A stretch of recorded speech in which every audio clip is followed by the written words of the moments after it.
धूल से सने चेहरे और फटे हुए पुराने कपड़ों में लिपटा हुआ विक्रम अपनी गायों के झुंड को हरे भरे खेतों की ओर ले जा रहा था। ढलते सूरज की सुनहरी किरणें उसके पसीने से भीगे माथे पर चमक रही थीं, जिससे उसकी आंखों में एक अजीब सी गहराई और चमक दिखाई देती थी। कोई भी उसे देखकर यह नहीं कह सकता था कि इस साधारण और मैले कुचैले दिखने वाले चरवाहे के भीतर एक शक्तिशाली साम्राज्य का उत्तराधिकारी छिपा हुआ है, जो दुनिया भर के कीमती पत्थरों और कोशिश का मेले रत्नों के व्यापार को पूरी तरह से नियंत्रित करता है। मीरा अपनी मटकी में पानी भरकर कुएं से लौट रही थी जब उसने विक्रम को रास्ते के किनारे एक पेड़ की ठंडी छांव में सुस्ताते हुए देखा। उसने रुककर अपने दुपट्टे के कोने से पसीना पोंछा और फिर एक प्यारी सी मुस्कान के साथ विक्रम की ओर पानी का लौटा बढ़ाया, जिसे देखकर विक्रम का कठोर चेहरा भी कोमल पड़ गया। इस गांव में केवल मीरा ही थी जिसने कभी विक्रम की गरीबी का मजाक नहीं उड़ाया था, बल्कि हमेशा उसे एक सम्मानजनक इंसान के रूप में देखा और उसकी निस्वार्थ सेवा की सराहना की थी।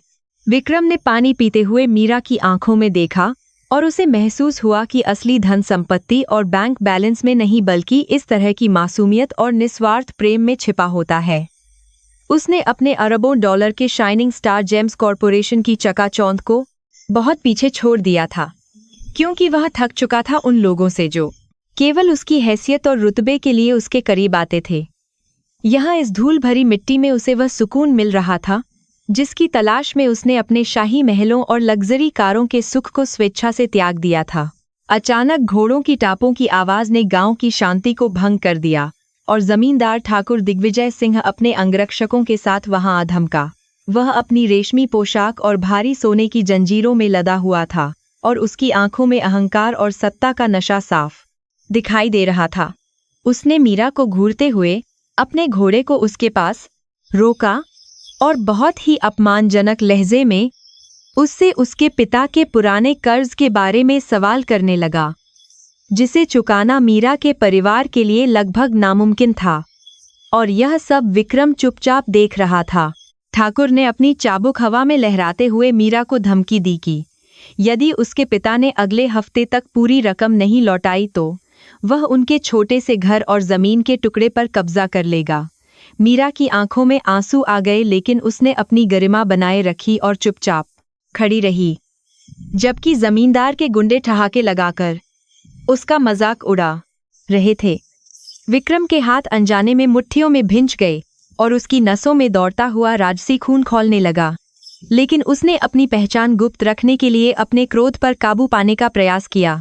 ठाकुर साहब, इस गरीब लड़की को डराने से आपकी वीरता साबित नहीं होती, विक्रम ने बहुत ही शांत लेकिन गंभीर आवाज में कहा, जिससे अचानक चारों ओर सन्नाटा छा गया।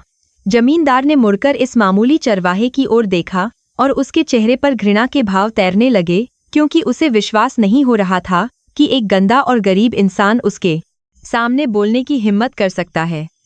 उसने अपने एक गुंडे को इशारा किया कि वह विक्रम को उसकी औकात दिखाए और उसे सबक सिखाए, ताकि भविष्य में कोई दूसरा ग्रामीण ऐसी गुस्ताखी करने की हिम्मत न कर सके। गुंडा जैसे ही विक्रम की ओर झपटा, विक्रम ने बिजली की गति से अपना पैर घुमाया और उसे जमीन पर पटक दिया, जिससे वहां मौजूद सभी लोग हक्के बक्के रह गए। उसने किसी बड़े योद्धा की तरह अपनी चालें चलीं, लेकिन देखने वाले को लगा कि यह सब केवल एक इत्तेफाक था, क्योंकि विक्रम ने अपनी किवारे में बिना लिमाला ताकत को बहुत ही संतुलित तरीके से प्रदर्शित किया था। जमींदार का गुस्सा 7वें आसमान पर पहुंच गया, लेकिन वह विक्रम की आंखों में छिपे उस अजीब से तेज को देखकर थोड़ा हिचकिचाया और उसने फिलहाल वहां से वापस जाने में ही अपनी भलाई समझी। जमींदार के जाने के बाद मीरा दौड़कर विक्रम के पास आई और उसकी बहादुरी पर चिंता जताने लगी, क्योंकि वह जानती थी कि ठाकुर एक बहुत ही खतरनाक और प्रभावशाली व्यक्ति है। विक्रम ने उसे आश्वासन दिया कि सब कुछ ठीक हो जाएगा और उसे घबराने की जरूरत नहीं है, क्योंकि सच हमेशा झूठ और अन्याय पर भारी पड़ता है। मीरा को इस साधारण चरवाहे की बातों में एक अजीब सा विश्वास और ताकत महसूस हुई, जो उसे किसी बड़े नेता या रक्षक की याद दिला रही थी, जिसे वह शब्दों में बयान नहीं कर पा रही थी। शाम को मीरा के घर पर उदासी का माहौल था, क्योंकि उसके पिता शंकर अपनी बीमारी और बढ़ते कर्ज के बोझ के कारण बिस्तर पर पड़े हुए अपनी किस्मत को कोस रहे थे। मीरा ने उन्हें विक्रम की बहादुरी के बारे में बताया, लेकिन शंकर ने चिंता व्यक्त की कि कहीं जमींदार विक्रम को कोई बड़ा नुकसान न पहुंचा दे। घर की छत से गिरती हुई बारिश की बूंदें उनकी गरीबी की कहानी कह रही थीं, जबकि दूर पहाड़ों के पीछे विक्रम अपने गुप्त संचार उपकरणों के जरिए शहर में स्थित अपने वफादार कानूनी सलाहकारों से निर्देश साझा कर रहा था। विक्रम ने अपने मुख्य सुरक्षा अधिकारी को निर्देश दिए कि ठाकुर दिग्विजय सिंह के पिछले 10 वर्षों के सभी काले कारनामों और अवैध जमीन सौदों की एक विस्तृत रिपोर्ट तुरंत तैयार की जाए। उसने साफ तौर पर कहा कि उसे इस जमींदार की पूरी सत्ता को जड़ ऐसे उखाड़ फेंकना है, लेकिन इसके लिए समय और सही रणनीति की आवश्यकता होगी ताकि गांव वालों को कोई आंच न आए। उसने अपनी सैटेलाइट फोन को बंद कर दिया और फिर से उसी फटी हुई चादर को ओढ़कर सो गया जैसे कि वह वास्तव में एक गरीब और बेसहारा इंसान हो। रात के सन्नाटे में विक्रम को अपने पिता की याद आई, जिन्होंने उसे सिखाया था कि असली ताकत दूसरों को दबाने में नहीं बल्कि कमजोरों का सहारा बनने में निहित होती है। उसे अपनी माँ की वह बेशकीमती नीलम की अंगूठी याद आई जो अब उसके शहर वाले तिजोरी में सुरक्षित थी और जिसकी कीमत से यह पूरा गांव खरीदा जा सकता था। उसने महसूस किया कि यह की शांति और मीरा का वह निष्कपट प्रेम उसे उन तमाम दौलत से कहीं अधिक प्रिय है जो उसने अपने जीवन के शुरुआती वर्षों में शहर की चकाचौंध में बटोरी थी। अगली सुबह गांव के बाजार में ठाकुर के आदमियों ने मुनादी करवा दी कि कोई भी ग्रामीण विक्रम से बात नहीं करेगा और न ही उसे कोई सामान बेचेगा, वरना उसे भारी दंड भुगतना पड़ेगा। विक्रम ने जब यह सुना तो उसके चेहरे पर एक फीकी मुस्कान आई, क्योंकि वह जानता था कि डर की नींव पर खड़ा साम्राज्य कभी भी लंबे समय तक टिक नहीं सकता। उसने शांति से अपना काम जारी रखा और अपनी गायों को चराने के लिए गांव से दूर एक पहाड़ी की चोटी पर ले गया, जहां से वह पूरी घाटी की निगरानी कर सकता था। पहाड़ी के ऊपर से गांव का नज़ारा बेहद खूबसूरत था, जहां छोटी छोटी झोपड़ियां और बहती हुई नदी एक सजीव चित्र की तरह दिखाई दे रही थी। लेकिन विक्रम की नजरें केवल उस खतरे पर टिकी थीं जो गांव की शांति को लीलने के लिए तैयार था। यहाँ की मिट्टी की खुशबू और ताज़ी हवा उसे अपनी जड़ों से जोड़ रही थी और उसे एहसास दिला रही थी कि वह यहाँ केवल एक नाटक करने नहीं आया है, बल्कि उसे यहाँ की व्यवस्था को बदलने की एक बड़ी जिम्मेदारी उठानी है। उसने एक पत्थर को उठाकर घाटी की ओर फेंका, जैसे वह अपनी नियति तय कर रहा हो। मीरा ने गांव वालों के बहिष्कार की परवाह किए बिना विक्रम के लिए खाना बनाया और चुपके से पहाड़ी पर पहुंच गई ताकि वह उसे भूखा न रहना पड़े। उसने विक्रम को बताया कि ठाकुर अब गांव की सामुदायिक जमीन पर एक जहरीला कारखाना बनाने की योजना बना रहा है, जिससे पूरे इलाके की खेती और पर्यावरण बर्बाद हो जाएगा। विक्रम ने मीरा के साहस की सराहना की और उसे वचन दिया कि वह किसी भी कीमत पर इस कारखाने को बनने नहीं देगा, चाहे इसके लिए उसे अपनी असली पहचान को उजागर ही क्यों न करना पड़े। जमींदार ने एक बड़े शहर के उद्योगपति के साथ समझौता किया था, जो वास्तव में विक्रम की कंपनी की एक सहयोगी संस्था का पूर्व कर्मचारी था और भ्रष्टाचार के आरोप में निकाला गया था। यह जानकर विक्रम को और भी अधिक गुस्सा आया कि उसके ही नाम और प्रभाव का दुरुपयोग करके निर्दोष लोगों को प्रताड़ित किया जा रहा है और उनके जीवन के साथ खिलवाड़ किया जा रहा है। उसने तय किया कि वह इस भ्रष्टाचार के जाल को पूरी तरह से नष्ट कर देगा और उन सभी चेहरों को बेनकाब करेगा जो समाज के रक्षक बनकर उसे अंदर से खोखला कर रहे थे। विक्रम ने जमींदार के हवेली की सुरक्षा व्यवस्था का बारीकी से निरीक्षण किया और पाया कि वहां बहुत सी खामियां हैं जिनका उपयोग वह सही समय पर कर सकता है। उसने देखा कि ठाकुर के पास हथियारों का एक बड़ा जखीरा है जिसे उसने अवैध रूप से जमा कर रखा है और जिसका उपयोग वह गांव वालों को डराने धमकाने के लिए करता है। वह जानता था कि केवल शारीरिक बल से जीत हासिल करना संभव नहीं है, इसलिए उसने एक मनोवैज्ञानिक युद्ध शुरू करने का निर्णय लिया, जिससे ठाकुर का अहंकार ही उसकी हार का कारण बने। मीरा कभी कभी विक्रम के व्यवहार में छिपी उस परिपक्वता और ज्ञान को देखकर हैरान रह जाती थी जो किसी सामान्य चरवाहे में होना लगभग असंभव था। वह सोचती थी कि आखिर यह युवक कौन है जो फटे कपड़ों में रहकर भी किसी राजा की तरह बात करता है और जिसकी की काम की बारों में है आंखों में दुनिया को बदलने का सपना स्पष्ट रूप से झलकता है। उसने एक बार विक्रम से उसके परिवार के बारे में पूछा, लेकिन विक्रम ने बड़ी चतुराई से बात को घुमा दिया और उसे विश्वास दिलाया कि वह केवल वही है जो वह आज उसके सामने दिखाई दे रहा है। ठाकुर दिग्विजय सिंह अपनी हवेली के बरामदे में बैठकर शराब पी रहा था और अपने अगले शिकार की योजना बना रहा था, जबकि उसके चापलूस दरबारी उसकी झूठी प्रशंसा में लगे हुए थे। उसने अपने मुख्य सिपहसालार को आदेश दिया कि मीरा के पिता को कल सुबह कचहरी में घसीटा जाए और उसे जेल भिजवा दिया जाए, ताकि मीरा पूरी तरह से उसके नियंत्रण में आ जाए। उसकी हंसी की आवाज हवेली की दीवारों से टकराकर गूंज रही थी, लेकिन उसे जरा भी अंदाजा नहीं था कि उसकी बर्बादी का काउंटडाउन उसी पल शुरू हो चुका था जब उसने विक्रम को चुनौती दी थी। रात के अंधेरे में विक्रम ने गांव के कुछ विश्वसनीय और युवा लड़कों को इकट्ठा किया और उन्हें चुपचाप संगठित करना शुरू किया, ताकि वे जरूरत पड़ने पर अपनी रक्षा स्वयं कर सकें। उसने उन्हें सिखाया कि कैसे बिना किसी शोर शराबे के सूचनाओं का नहीं करना है, आदान प्रदान किया जाता है, और कैसे ठाकुर के गुंडों की गतिविधियों पर गुप्त रूप से नजर रखी जा सकती है। युवाओं को विक्रम की बातों में एक नया जोश और उम्मीद दिखाई दी और उन्होंने तय किया कि वे अब और अधिक जुल्म नहीं सहेंगे, बल्कि अपनी जमीन और सम्मान के लिए अंतिम सांस तक संघर्ष करेंगे। अगली सुबह जब सूरज की पहली किरण ने गांव को छुआ, तब पूरा माहौल तनावपूर्ण था, क्योंकि आज शंकर की पेशी का दिन था और ठाकुर के गुंडे उन्हें लेने आने वाले थे। विक्रम गांव के चौराहे पर अडिग होकर खड़ा था और उसके चेहरे पर एक अजीब सी शांति थी जो आने वाले तूफान का संकेत दे रही थी। मीरा अपने पिता का आगिश उन्हें किशी होती है कि अखुस के लिए कि नाम आ ठाकुर का हाथ थामे हुए डरी हुई थी, लेकिन जैसे ही उसने विक्रम की आंखों में देखा, उसे एक असीम साहस का अनुभव हुआ, जैसे कि कोई दैवीय शक्ति उनकी रक्षा के लिए वहां साक्षात रूप में मौजूद हो। ठाकुर की जीप जैसे ही चौराहे पर रुकी, धूल का एक गुब्बार उठा और दर्जनों सशस्त्र गुंडे गाड़ियों से नीचे उतर आए, जिन्होंने पूरे इलाके को घेर लिया। ठाकुर ने अपनी मूंछों को ताव देते हुए शंकर को बाहर आने के लिए चिल्लाया, लेकिन विक्रम ने आगे बढ़कर जीप का रास्ता रोक लिया और बहुत ही शांत स्वर में उसे वापस जाने के लिए कहा। इस बार विक्रम की आवाज में वह अधिकार था जिसे सुनकर ठाकुर के दिल में पहली बार एक अनजाना डर पैदा हुआ, लेकिन उसने अपने अहंकार के वश में होकर फिर से हमला करने का आदेश दिया। जैसे ही पहले गुंडे ने अपनी लाठी उठाई, विक्रम ने एक झटके में उसे निहत्था कर दिया और अपनी कोहनी के वार से उसे बेदम कर दिया, जिससे वह जमीन पर गिरकर तड़पने लगा। विक्रम की चालें इतनी तेज और सटीक थीं कि कोई भी उसे पकड़ नहीं पा रहा था, और वह एक साये की तरह हमलावरों के बीच से गुजरते हुए उन्हें धराशायी कर रहा था।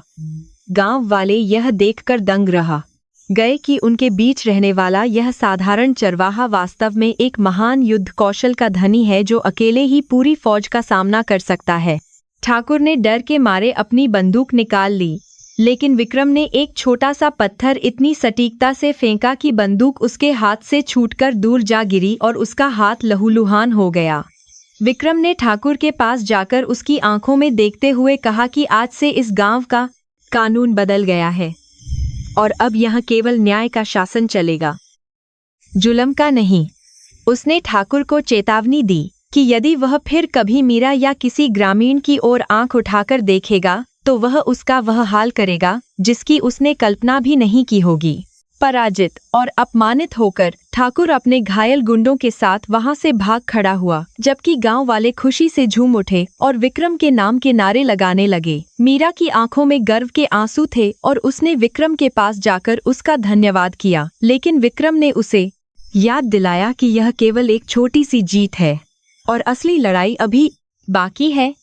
उसे पता था कि ठाकुर अब और भी बड़े खतरे के साथ वापस आएगा और उसे शहर के अपने संपर्कों का उपयोग करके इस संघर्ष को जड़ से समाप्त करना होगा।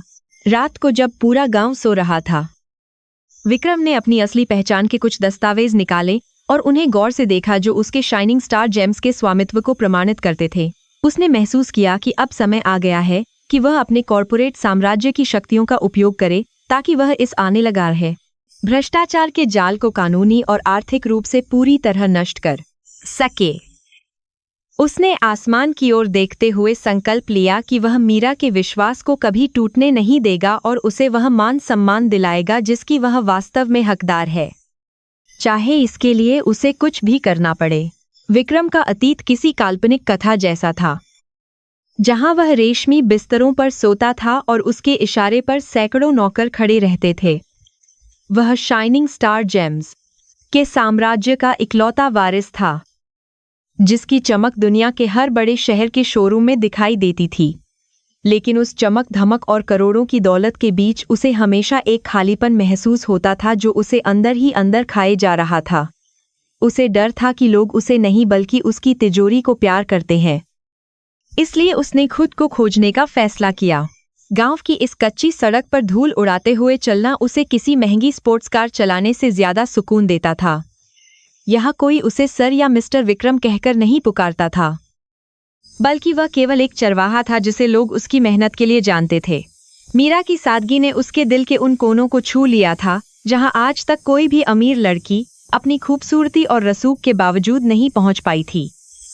उसे एहसास हुआ कि सादगी में ही सबसे बड़ी सुंदरता और सच्चाई छिपी होती है। सूरज की पहली किरण के साथ विक्रम अपनी गायों को लेकर जंगल की ओर निकल पड़ा, जहां उसे अपने वफादार सहायक संजय से गुप्त रूप से मिलना था। संजय शाइनिंग स्टार जेम्स का मुख्य परिचालन अधिकारी था और वही एकमात्र व्यक्ति था जो विक्रम के इस गुप्त ठिकाने और उसकी योजना के बारे में जानता था। विक्रम ने अपने संदिग्गामी माहा फटे हुए कपड़ों को झाड़ा और एक घने बरगद के पेड़ के नीचे इंतजार करने लगा, जहां की शांति उसे अपने भविष्य की रणनीतियों पर विचार करने का मौका दे रही थी।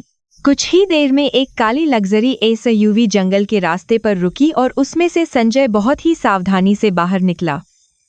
उसने विक्रम की हालत देखी तो उसकी आंखों में आंसू आ गए, क्योंकि उसने कभी नहीं सोचा था कि उसका मालिक इस तरह की गरीबी में रहेगा। उसने विक्रम को एक सुरक्षित टैबलेट दिया जिसमें कॉरपोरेशन के ताज़ा वित्तीय आंकड़े और कुछ महत्वपूर्ण अनुबंधों की जानकारी थी जिन्हें तुरंत मंजूरी की जरूरत थी। विक्रम ने बड़ी तेजी से उन फाइलों का विश्लेषण करना शुरू कर दिया जैसे कोई अनुभवी बाज शिकार देख रहा हो। सर, आपकी अनुपस्थिति में बोर्ड ऑफ डायरेक्टर्स थोड़े बेचैन हो रहे हैं, लेकिन मैंने उन्हें संभाला हुआ है, संजय ने बहुत ही धीमी और सम्मानजनक आवाज में कहा। विक्रम ने एक महत्वपूर्ण फाइल पर डिजिटल हस्ताक्षर किए जो गांव की जमीन से संबंधित थी और जिसमें ठाकुर दिग्विजय सिंह की कंपनी का नाम भी शामिल था। उसे यह देखकर धक्का लगा कि ठाकुर की कंपनी वास्तव में *** शाइनिंग स्टार जेम्स *** की एक छोटी सी सहायक कंपनी के साथ मिलकर गांव में अवैध उत्खनन की योजना बना रही थी। विक्रम की आंखों में अचानक एक ठंडी चमक आ गई जो उसके व्यापारिक प्रतिद्वंद्वियों के लिए हमेशा मौत की घंटी साबित होती थी। उसने संजय को आदेश दिया कि वह तुरंत इस सहायक कंपनी के सभी खातों की ऑडिट करवाए और पता लगाए कि ठाकुर दिग्विजय सिंह के साथ ये गुप्त समझौता किसने किया। वह जानता था कि उसके अपने संगठन के भीतर कुछ गद्दार छिपे हुए हैं जो उसकी गैर मौजूदगी का फायदा उठाकर भ्रष्टाचार को बढ़ावा दे रहे हैं। उसने तय किया कि वह इन सबको एक साथ बेनकाब करेगा। इसी बीच गांव में मीरा अपने घर के काम निपटा रही थी, लेकिन उसका मन बार बार उस चरवाहे की बहादुरी और उसके रहस्यमयी स्वभाव की ओर खिंचा जा रहा था। उसे कल की वह घटना याद आ रही थी जब विक्रम ने जमींदार के गुंडों को एक झटके में धूल चटा दी थी। मीरा ने सोचा कि क्या वाकई वह एक साधारण गरीब लड़का है या उसके पीछे कोई बहुत बड़ी कहानी छिपी हुई है। उसने अपने मन के संशयों को दबाया और विक्रम के लिए दोपहर का खाना तैयार करने में जुट गई। विक्रम जंगल से वापस लौट रहा था जब उसने रास्ते में मीरा को फूलों के बागान के पास खड़े होकर अपनी ओर इंतजार करते हुए देखा। उसने तुरंत अपने चेहरे पर वही मासूमियत और सादगी ओढ़ ली जो उसकी इस नई पहचान का आधार थी और वह मुस्कुराते हुए उसके पास पहुंचा। मीरा ने उसे गौर से देखा। उसे विक्रम के जूतों पर थोड़ी अलग तरह की मिट्टी दिखाई दी जो उस इलाके की नहीं थी, लेकिन उसने सवाल पूछना ठीक नहीं समझा। उसने बस चुपचाप खाने की टोकरी उसकी ओर बढ़ा दी। विक्रम, तुम इतनी देर कहाँ थे? गांव में ठाकुर के आदमी अभी भी तुम्हें ढूंढ रहे हैं और वे बहुत गुस्से में लग रहे हैं, मीरा ने चिंतित स्वर में पूछा। विक्रम ने बड़ी शांति से रोटी का निवाला तोड़ा और कहा कि जो सच के रास्ते पर चलते हैं उन्हें किसी भी डर की परवाह नहीं करनी चाहिए। मीरा उसकी इन गहरी बातों को सुनकर अक्सर सोच में पड़ जाती थी कि एक चरवाहा इतनी बड़ी बनाला दार्शनिक बातें कैसे कर सकता है। उसने विक्रम के हाथों को देखा, जो खुरदरे तो थे पर उनमें एक अजीब सी गरिमा थी। उधर ठाकुर दिग्विजय सिंह अपनी हवेली में बैठकर अपने वकीलों और एक भ्रष्ट सरकारी अधिकारी के साथ मिलकर गांव की जमीन को हड़पने का नया जाल बुन रहा था। उसने तय किया था कि वह विक्रम को रास्ते से हटाने के लिए उसे चोरी के झूठे आरोप में फंसाएगा और फिर उसे जेल भेज देगा। उसने अपने गुंडों को निर्देश दिया कि वे विक्रम की झोपड़ी में कुछ कीमती गहने छिपा दें ताकि पुलिस को तलाशी के दौरान ठोस सबूत मिल सके। उसका चेहरा एक शैतानी मुस्कान से भर गया था, क्योंकि वह जीत के प्रति आश्वस्त था। विक्रम को अपनी छठी इंद्रिय से खतरे का आभास हो गया था, क्योंकि वह बरसों से कॉरपोरेट युद्धों का खिलाड़ी रहा था, जहां वार हमेशा पीठ पीछे से होते थे। उसने शाम को अपनी झोपड़ी की जांच की और उसे एक कोने में मिट्टी के नीचे दबी हुई एक सोने की घड़ी मिली, जिसे ठाकुर के आदमियों ने वहां बड़ी चतुराई से रखा था। उसने घड़ी को उठाया और उसे गौर से देखा। यह वही सीमित संस्करण वाली घड़ी थी जिसे उसकी अपनी कंपनी ने पिछले साल लॉन्च किया था। उसने मुस्कुराते हुए उसे वहीं छोड़ दिया। रात के सन्नाटे में पुलिस की एक टुकड़ी गांव में दाखिल हुई और सीधे विक्रम की झोपड़ी की ओर बढ़ी, जहां पूरे गांव के लोग तमाशा देखने के लिए इकट्ठा हो गए थे। ठाकुर भी अपने सफेद कुर्ते में वहां मौजूद था और वह गांव वालों को चिल्लाकर बता रहा था कि यह चरवाहा असल में एक शातिर चोर है जिसने उसकी हवेली से चोरी की।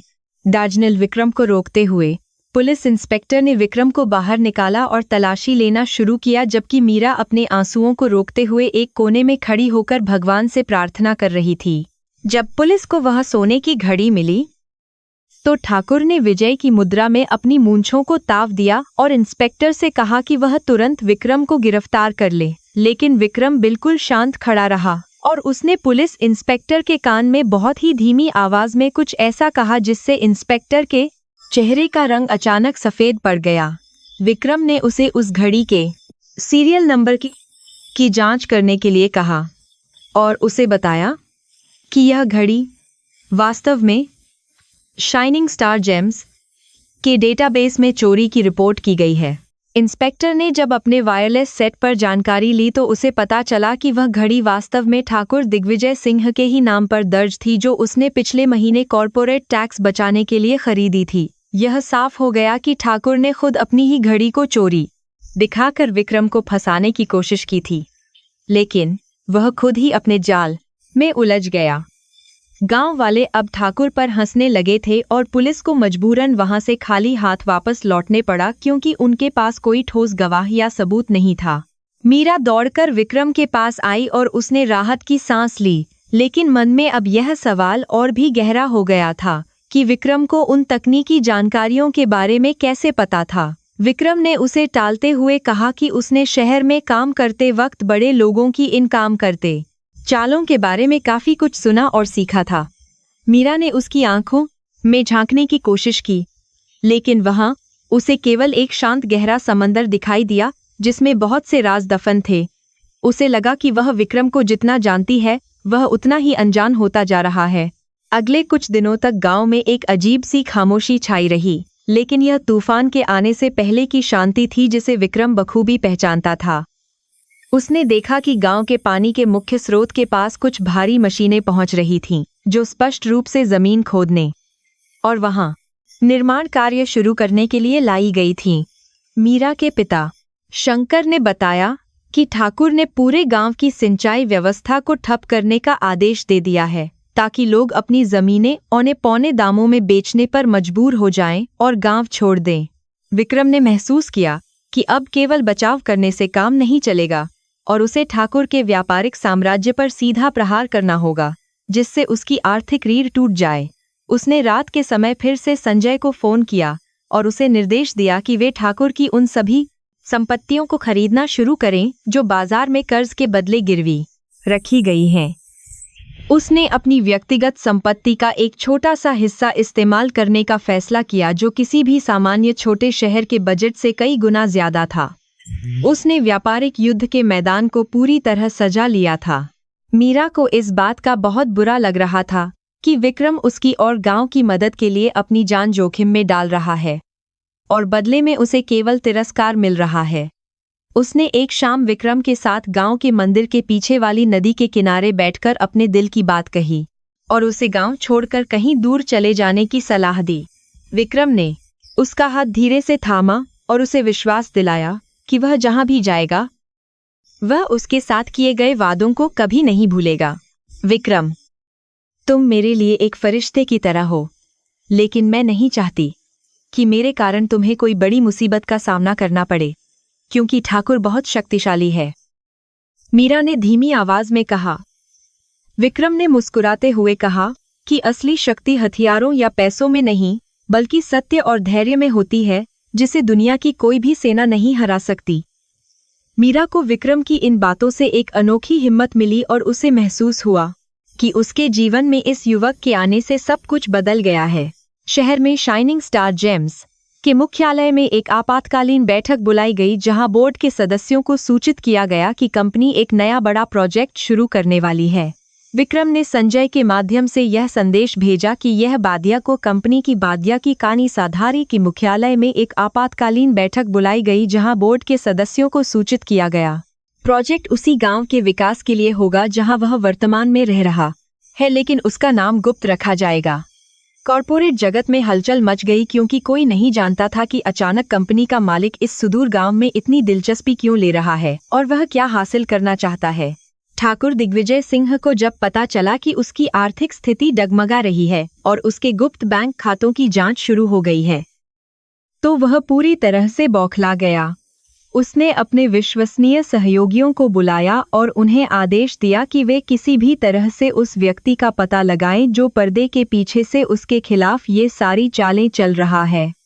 उसे अभी भी यह यकीन नहीं था कि वह गरीब चरवाहा उसे बादे के मानी विक्रम ही उसका असली दुश्मन हो सकता है, जो उसके पैर तले की जमीन खिसका रहा था। गांव में चिलचिलाती धूप के बावजूद विक्रम और मीरा ने मिलकर बीमार शंकर की देखभाल की और गांव वालों को संगठित किया ताकि वे पानी की कमी का सामना कर सकें। विक्रम ने अपने पुराने इंजीनियरिंग ज्ञान का उपयोग करते हुए गांव के सूखे कुएं को फिर से सक्रिय करने का एक सरल तरीका खोज निकाला, जिससे ग्रामीणों को बहुत बड़ी राहत मिली। मीरा ने जब उसे मेहनत करते देखा तो उसे लगा कि जैसे कोई राजकुमार अपनी प्रजा की सेवा के लिए खुद मिट्टी में उतर आया हो। शाम के समय जब आसमान सिंदूरी हो गया था, तब गांव के मुखिया ने एक पंचायत बुलाई, जहां ठाकुर ने अपनी नई शर्तों को ग्रामीणों के सामने रखा, जो बहुत ही अन्यायपूर्ण थीं। उसने ऐलान किया कि यदि गांव वाले उसकी कंपनी को जमीन नहीं देंगे तो वह पूरे गांव का रास्ता बंद कर देगा और किसी को भी शहर जाने की अनुमति नहीं देगा। विक्रम पंचायत के एक कोने में खड़ा सब कुछ सुन रहा था और उसके चेहरे पर वह गंभीरता थी जो किसी बड़े ऐतिहासिक निर्णय से पहले होती है। ठाकुर साहब, ये गांव किसी की जागीर नहीं है और यहाँ के लोग आपके गुलाम नहीं हैं जो आपकी हर गलत शर्त को मान ले। विक्रम ने अपनी आवाज को बुलंद करते हुए कहा। सभी गांव वाले विक्रम की इस हिम्मत को देखकर दंग थे और उन्होंने भी एक सुर में विक्रम का साथ देने का फैसला किया, जिससे पंचायत का माहौल पूरी तरह बदल गया। ठाकुर ने क्रोध में आकर अपनी कुर्सी पटक दी और धमकी देते हुए वहां से चला गया कि वह अब इस अपमान का बदला खून से लेगा। रात के अंधेरे में विक्रम अपनी झोपड़ी के बाहर बैठा तारों को देख रहा था, जब उसे मीरा की परछाई पास आती हुई दिखाई दी, जो उसके लिए चाय लेकर आई थी। उन दोनों के बीच एक लंबी और सुकून भरी बातचीत हुई, जहां विक्रम ने मीरा को अपने बचपन के कुछ ऐसे किस्से सुनाए जो उसने पहले कभी किसी को नहीं बताए थे। मीरा को लगा कि जैसे विक्रम के जीवन में कोई बहुत बड़ा दुख छिपा है, जिसे वह अपनी मुस्कान के पीछे छिपाने की कोशिश करता है, और वह उसे सांत्वना देने लगी। गांव की शांति अब पूरी तरह से खत्म हो चुकी थी, क्योंकि ठाकुर दिग्विजय सिंह ने अपनी नई और खतरनाक चाल चलना शुरू कर दिया था। उसने शहर से कुछ ऐसे स्वार्थी अधिकारियों को बुलाया था जो वास्तव में विक्रम की कॉर्पोरेट कंपनी की एक छोटी सहायक शाखा के लिए काम करते थे। ठाकुर का मुख्य उद्देश्य उस उपजाऊ सार्वजनिक जमीन पर कब्जा करना था जहां पूरे गांव के पशु चरते थे और जो ग्रामीणों की जीविका का मुख्य आधार थी। उसने भ्रष्टाचार का एक ऐसा जाल बुना था जिसमें वह पूरे गांव की विरासत को हड़पना चाहता था। मीरा ने जब खेतों में अजनबियों को जमीन की पैमाइश करते देखा तो उसका दिल किसी अनहोनी की आशंका से तेजी से धड़कने लगा। वह जानती थी कि अगर यह जमीन उनके हाथ से निकल गई तो गांव के सैकड़ों परिवार दाने दाने को मोहताज हो जाएंगे और भुखमरी फैल जाएगी। वह दौड़कर विक्रम के पास पहुंची और उसे अपनी आंखों देखी पूरी बात बहुत ही घबराहट और चिंता के साथ विस्तार से बताई। विक्रम की आंखों में अचानक वही पुरानी कॉर्पोरेट युद्ध वाली चमक लौट आई जिसे उसने बहुत समय से छिपा रखा था। विक्रम जब उस स्थान पर पहुंचा जहां पैमाइश हो रही थी तो उसे जमीन हड़पने वाली मशीनों और वाहनों पर अपनी ही कंपनी शाइनिंग स्टार जेम्स का लोगो दिखाई दिया। उसे यह देखकर गहरा आघात लगा कि उसके अपने साम्राज्य की एक शाखा का उपयोग मासूम ग्रामीणों को प्रताड़ित करने के लिए किया जा रहा था। उसे तुरंत समझ आ गया कि यह सब कंपनी के एक भ्रष्ट क्षेत्रीय प्रबंधक अजय कुमार की मिलीभगत से हो रहा है, जो ठाकुर का पुराना साथी था। विक्रम ने अपने गुस्से पर काबू रखा और शांति से पूरी स्थिति का आकलन करने लगा। रात के अंधेरे में विक्रम अपनी गुप्त गुफा जैसी जगह पर गया जहां उसने अपना हाई-टेक संचार उपकरण और सैटेलाइट टैबलेट छिपाकर रखा हुआ था। उसने तुरंत संजय को वीडियो कॉल किया और उसे उस अवैध प्रोजेक्ट के बारे में जानकारी दी जो उसके नाम का उपयोग करके चलाया जा रहा था। विक्रम ने संजय को आदेश दिया कि वह तुरंत उस सहायक कंपनी के सभी कानूनी दस्तावेजों और पिछले 6 महीनों के वित्तीय लेनदेन की बारीकी से जांच करे। वह जानना चाहता था कि अजय कुमार ने ठाकुर के साथ मिलकर कितनी बड़ी धोखाधड़ी को अंजाम दिया है। संजय ने कुछ ही घंटों में चौंकाने वाली जानकारी दी कि ठाकुर ने उस जमीन को एक फर्जी एनजीओ के नाम पर हस्तांतरित करवाया था, जो वास्तव में उसकी अपनी ही बेनामी संपत्ति थी। विक्रम ने महसूस किया कि यह मामला केवल जमीन का नहीं, बल्कि एक बहुत बड़े संगठित अपराध का हिस्सा था, जिसमें कई सफेदपोश लोग भी शामिल थे। उसने एक ऐसी कानूनी रणनीति तैयार की जो ठाकुर के पूरे साम्राज्य की नींव को हिलाकर रख देने वाली थी। लेकिन वह जानता था कि उसे अभी भी अपनी असली पहचान को उजागर करने से बचना था। अगली सुबह गांव के चौराहे पर एक बड़ी सभा बुलाई गई, जहां ठाकुर दिग्विजय सिंह ने घोषणा की कि यह जमीन अब सरकारी विकास कार्यों के लिए अधिग्रहित की जा चुकी है। उसने ग्रामीणों को डराने के लिए झूठे दस्तावेज दिखाए और दावा किया कि उसे ऊपर से आदेश मिला है कि यहां एक बहुत बड़ा औद्योगिक केंद्र बनाया जाएगा। गांव वाले बेबस होकर एक दूसरे का मुंह देख रहे थे, क्योंकि उन्हें कानून की बारीकियों की कोई समझ नहीं थी। तभी विक्रम भीड़ से निकलकर आगे आया और उसने ठाकुर की बातों पर सवाल उठाना शुरू किया। ठाकुर साहब, विकास के नाम पर विनाश करना कहाँ का न्याय है? और क्या आपके पास इन कागजों की असलियत साबित करने के लिए कोई आधिकारिक मुहर है? विक्रम ने पूछा।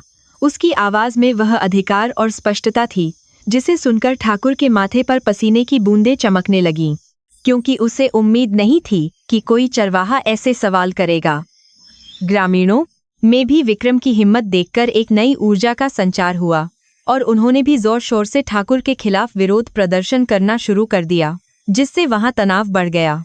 ठाकुर ने अपनी हार को भांपते हुए अपनी योजना का दूसरा और अधिक क्रूर हिस्सा अमल में लाने का फैसला किया ताकि विक्रम को पूरी तरह तोड़ा जा सके। उसने अपने वकीलों के माध्यम से मीरा के पिता शंकर पर एक बहुत पुराना और भारी कर्ज होने का झूठा आरोप लगाया, जिसे शंकर ने कभी नहीं लिया था। उसने अदालत का एक फर्जी नोटिस पेश किया जिसमें लिखा था कि यदि कल शाम तक कर्ज नहीं चुकाया गया तो शंकर का घर नीलाम कर दिया जाएगा। मीरा यह सुनकर पूरी तरह टूट गई और फूट फूट कर रोने लगी। शंकर अपनी बीमारी की हालत में भी रोते हुए कह रहे थे कि उन्होंने कभी किसी से एक पैसा भी उधार नहीं लिया था और यह सब उनके परिवार को बर्बाद करने की साजिश है। गांव के लोग भी इस अन्याय को देख रहे थे, लेकिन ठाकुर की ताकत और पुलिस के डर से कोई भी खुलकर सामने आने की हिम्मत नहीं कर पा रहा था। विक्रम ने मीरा के पास जाकर उसे सांत्वना दी और वचन दिया कि वह किसी भी कीमत पर उनके घर की नीलामी नहीं होने देगा। उसकी आंखों में अब वह प्रतिशोध की आग जल रही थी। विक्रम ने उस फर्जी नोटिस को गौर से देखा और अपनी तेज व्यापारिक बुद्धि से उसमें एक बहुत बड़ी तकनीकी खामी पकड़ ली जो ठाकुर की जल्दबाजी का नतीजा थी। उस दस्तावेज पर जिस बैंक की मुहर लगी थी वह बैंक वास्तव में शाइनिंग स्टार जेम्स के ट्रस्ट का एक हिस्सा था और उसकी कार्यप्रणाली को विक्रम अच्छी तरह जानता था। उसने देखा कि नोटिस पर जो तारीख थी, उस दिन शंकर अस्पताल में भर्ती थे और उनके हस्ताक्षर पूरी तरह से मेल नहीं खा रहे थे। यह एक साफ तौर पर जालसाजी का मामला था। विक्रम ने रात भर जागकर संजय के साथ मिलकर एक जवाबी कानूनी नोटिस तैयार किया जिसे वह अगले दिन अदालत में पेश करने की योजना बना रहा था। उसने अपने वफादार अंगरक्षकों को सादे कपड़ों में गांव के चारों ओर तैनात कर दिया ताकि ठाकुर के गुंडे किसी भी ग्रामीण पर हमला करने की हिम्मत न कर सकें। उसे पता था कि ठाकुर अब पागलपन की हद तक जा सकता है, इसलिए उसने अपनी सुरक्षा व्यवस्था को अभेद्य बना लिया था। उसने मीरा को भरोसा दिलाया कि कल की सुबह एक नई रोशनी लेकर आएगी। मीरा ने विक्रम को देर रात तक काम करते देखा और उसके मन में फिर से यह सवाल उठा कि एक साधारण चरवाहा कानून और बैंकों के बारे में इतनी जानकारी कैसे रख सकता है। उसने विक्रम से सीधे पूछा कि वह वास्तव में कौन है और उसने यह सब कहाँ से सीखा है, लेकिन विक्रम ने केवल मुस्कुराकर उसका हाथ थाम लिया।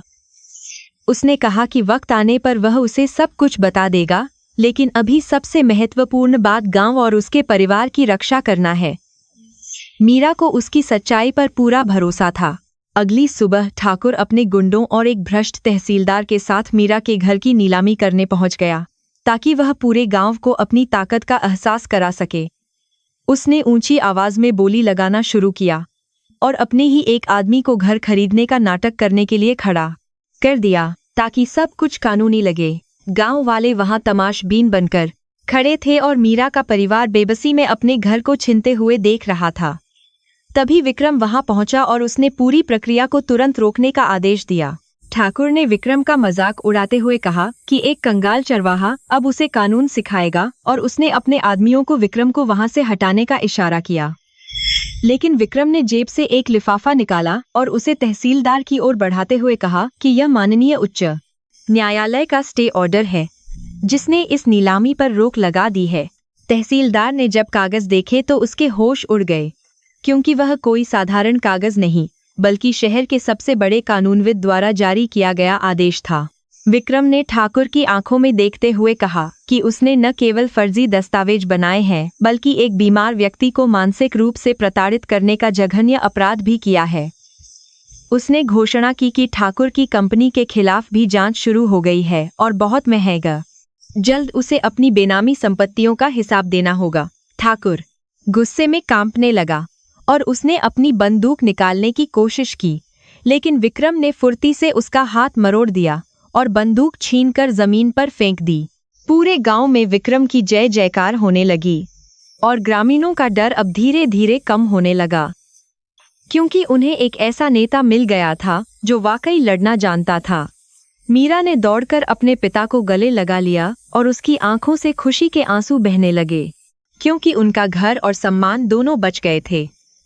उसे यकीन नहीं हो रहा था कि विक्रम ने इतनी बड़ी मुसीबत को इतनी आसानी से और चतुराई से टाल दिया था। विक्रम ने उसे देखा और शांति से सिर हिलाया। शहर में अजय कुमार को जब पता चला कि उसका प्लान फेल हो गया है और उच्च न्यायालय ने दखल दिया है, तो वह बुरी तरह डर गया और भागने की योजना बनाने लगा। उसे डर था कि अगर शाइनिंग स्टार जेम्स के मुख्यालय तक यह बात पहुंची तो उसका करियर और जिंदगी दोनों तबाह हो जाएंगे। उसने ठाकुर को फोन किया और उसे सलाह दी कि वह विक्रम को तुरंत रास्ते से हटा दे, क्योंकि वही उनकी सारी समस्याओं की असली जड़ है। ठाकुर ने अपनी पूरी ताकत को अब विक्रम के खिलाफ झोंक दिया। ठाकुर ने शहर के सबसे खतरनाक अपराधियों और सुपारी किलर को गांव में बुलाया ताकि वे रात के अंधेरे में विक्रम को खत्म कर सकें और गांव में दहशत फैला दें।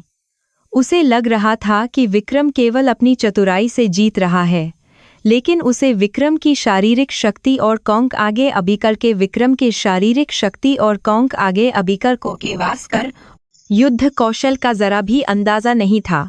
विक्रम को अपने खुफिया तंत्र के जरिए इस बात की भनक लग गई थी और उसने गांव के युवाओं को सतर्क रहने के लिए पहले ही कह दिया था। रात के समय जब पूरा गांव गहरी नींद में सो रहा था, तब आधा दर्जन नकाबपोश हमलावर विक्रम की झोपड़ी की ओर रेंगते हुए बढ़ने लगे, जिनके हाथों में तेज हथियार थे। विक्रम अपनी झोपड़ी के बाहर ही उनका इंतजार कर रहा था और जैसे ही वे करीब आए, उसने एक बहुत ही तेज रोशनी वाला बम फेंका, जिससे हमलावर क्षण भर के लिए अंधे हो गए। विक्रम ने इस मौके का फायदा उठाया और एक साए की तरह उन पर हमला किया, जिससे वे संभलने से पहले ही जमीन पर गिर गए। विक्रम ने बहुत ही सफाई से उन सभी को निहत्था कर दिया और उन्हें रस्सी से बांध दिया, जैसे वह कोई पेशेवर कमांडो हो जो दुश्मन के इलाके में मिशन पर निकला हो। उसने उनसे पूछताछ की और पता लगाया कि उन्हें किसने भेजा था और ठाकुर का अगला कदम क्या होने वाला है, ताकि वह अपनी सुरक्षा को और मजबूत कर सके। उसने उन हमलावरों को गांव के मंदिर के पास छोड़ दिया, ताकि सुबह होने पर पूरा गांव उनकी असलियत देख सके और ठाकुर का चेहरा बेनकाब हो सके। मीरा ने जब सुबह उन हमलावरों को देखा तो वह बुरी तरह डर गई और उसे महसूस हुआ कि विक्रम की जान को अब बहुत बड़ा खतरा है, जो उसे किसी भी हाल में स्वीकार नहीं था। उसने विक्रम से मिन्नत की कि वह गांव छोड़ दे, लेकिन विक्रम ने उसे याद दिलाया कि भागना कायरों का काम है और वह न्याय की इस कान की मंदिर का हाल बनाया लड़ाई को अंत तक लड़ेगा। उसने कहा कि जब तक ठाकुर और उसके भ्रष्ट साथी जेल नहीं जाते, वह चैन से नहीं बैठेगा, चाहे उसे अपनी पहचान ही क्यों न बतानी पड़े। ठाकुर दिग्विजय सिंह अब पूरी तरह से अकेला पड़ गया था, क्योंकि उसके सहयोगी और गुंडे अब विक्रम के नाम से ही कांपने लगे थे और उन्हें अपनी जान की चिंता सताने लगी थी। उसने महसूस किया कि वह जिस साधारण चरवाहे को तुच्छ समझ रहा था, वह वास्तव में एक बहुत बड़ी हस्ती या किसी गुप्त संस्था का हिस्सा है जो उसे बर्बाद कर रही है। उसने अपनी आखिरी चाल चलने का फैसला किया और अपनी हवेली में भारी मात्रा में हथियार और कैश जमा कर लिया ताकि वह भाग सके। विक्रम ने संजय को फोन करके निर्देश दिया कि वह स्थानीय पुलिस के ईमानदार अधिकारियों और आर्थिक अपराध शाखा को ठाकुर की हवेली पर छापेमारी करने के लिए तुरंत गांव में भेजे।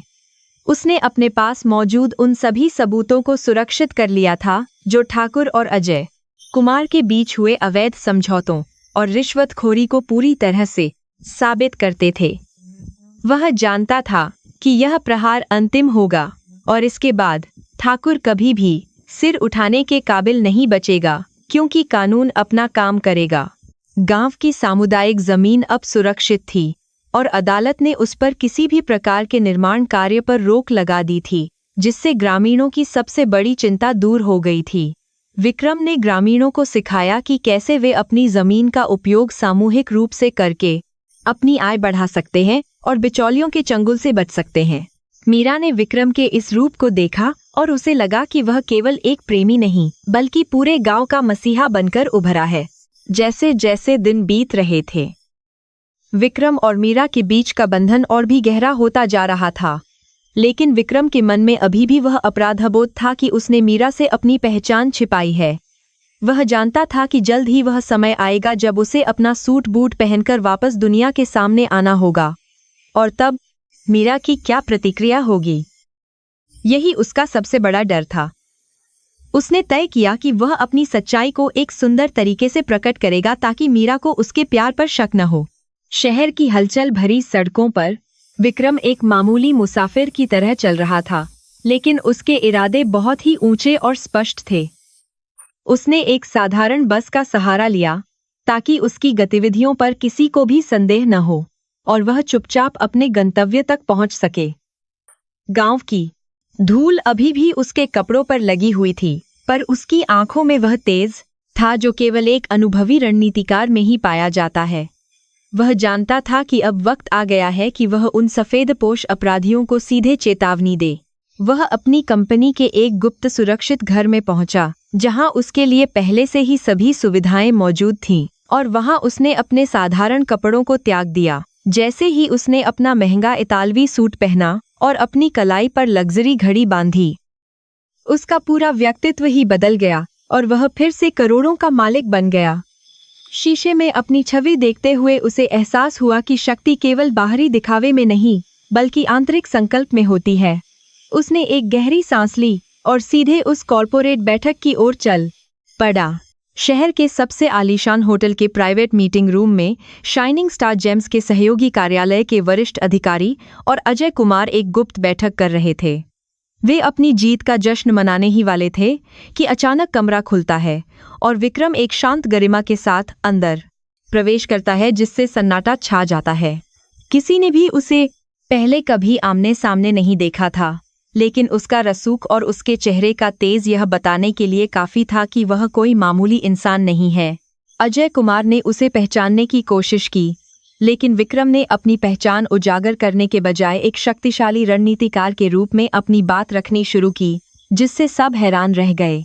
उसने टेबल पर कुछ ऐसे दस्तावेज रखे जो ठाकुर दिग्विजय सिंह के साथ उनके अवैध वित्तीय संबंधों और भ्रष्टाचार की पूरी कहानी बयां कर रहे थे, और साफ चेतावनी दी। उसने बहुत ही ठंडे और स्थिर स्वर में कहा कि यदि यह प्रोजेक्ट तुरंत बंद नहीं किया गया तो उनके करियर और स्वतंत्रता का अंत उसी क्षण निश्चित हो जाएगा। वहां मौजूद अधिकारियों के चेहरों पर हवाइयां उड़ने लगीं, क्योंकि वे जानते थे कि ये दस्तावेज अगर बोर्ड ऑफ डायरेक्टर्स तक पहुंचे तो उनका बचना नामुमकिन होगा और वे जेल जाएंगे। विक्रम ने उनकी घबराहट का फायदा उठाया और उन्हें स्पष्ट निर्देश दिया कि वे ठाकुर दिग्विजय सिंह को दी गई सभी सहायता तुरंत वापस ले और उसे अकेला छोड़ दे। उसकी आवाज में वह वजन था जो केवल एक असली मालिक की आवाज में हो सकता था और जिसे कोई भी नजरअंदाज नहीं कर सका। मीटिंग खत्म करके विक्रम तुरंत वापस अपने गुप्त ठिकाने पर पहुंचा और फिर से उसी चरवाहे के पुराने और फटे हुए कपड़ों को पहन लिया ताकि गांव में उसकी पहचान बनी रहे। उसने अपने चेहरे पर फिर से वही मिट्टी और पसीना लगाया जो उसकी इस तपस्या और सच्चाई का प्रतीक था और वह गांव की ओर चल पड़ा। उसे पता था कि शहर की चकाचौंध से कहीं अधिक महत्वपूर्ण उस गांव की शांति और वहां के मासूम लोगों का भविष्य है जिसे वह बचाना चाहता था। जब वह गांव वापस आया, उसने देखा कि मीरा खेत के किनारे उदास बैठी है और उसकी आंखों में भविष्य को लेकर बहुत चिंता और डर साफ दिखाई दे रहा था। विक्रम उसके पास गया और बहुत ही कोमल स्वर में उसे समझाते हुए कहा कि अन्याय के सामने झुकना भी एक तरह का अपराध है जिसे हमें कभी नहीं करना चाहिए। उसने मीरा को सिखाया कि कैसे निडर होकर अपनी बात रखी जाती है और कैसे अपने अधिकारों के लिए कानूनी और सामाजिक रूप से संघर्ष किया जाता है।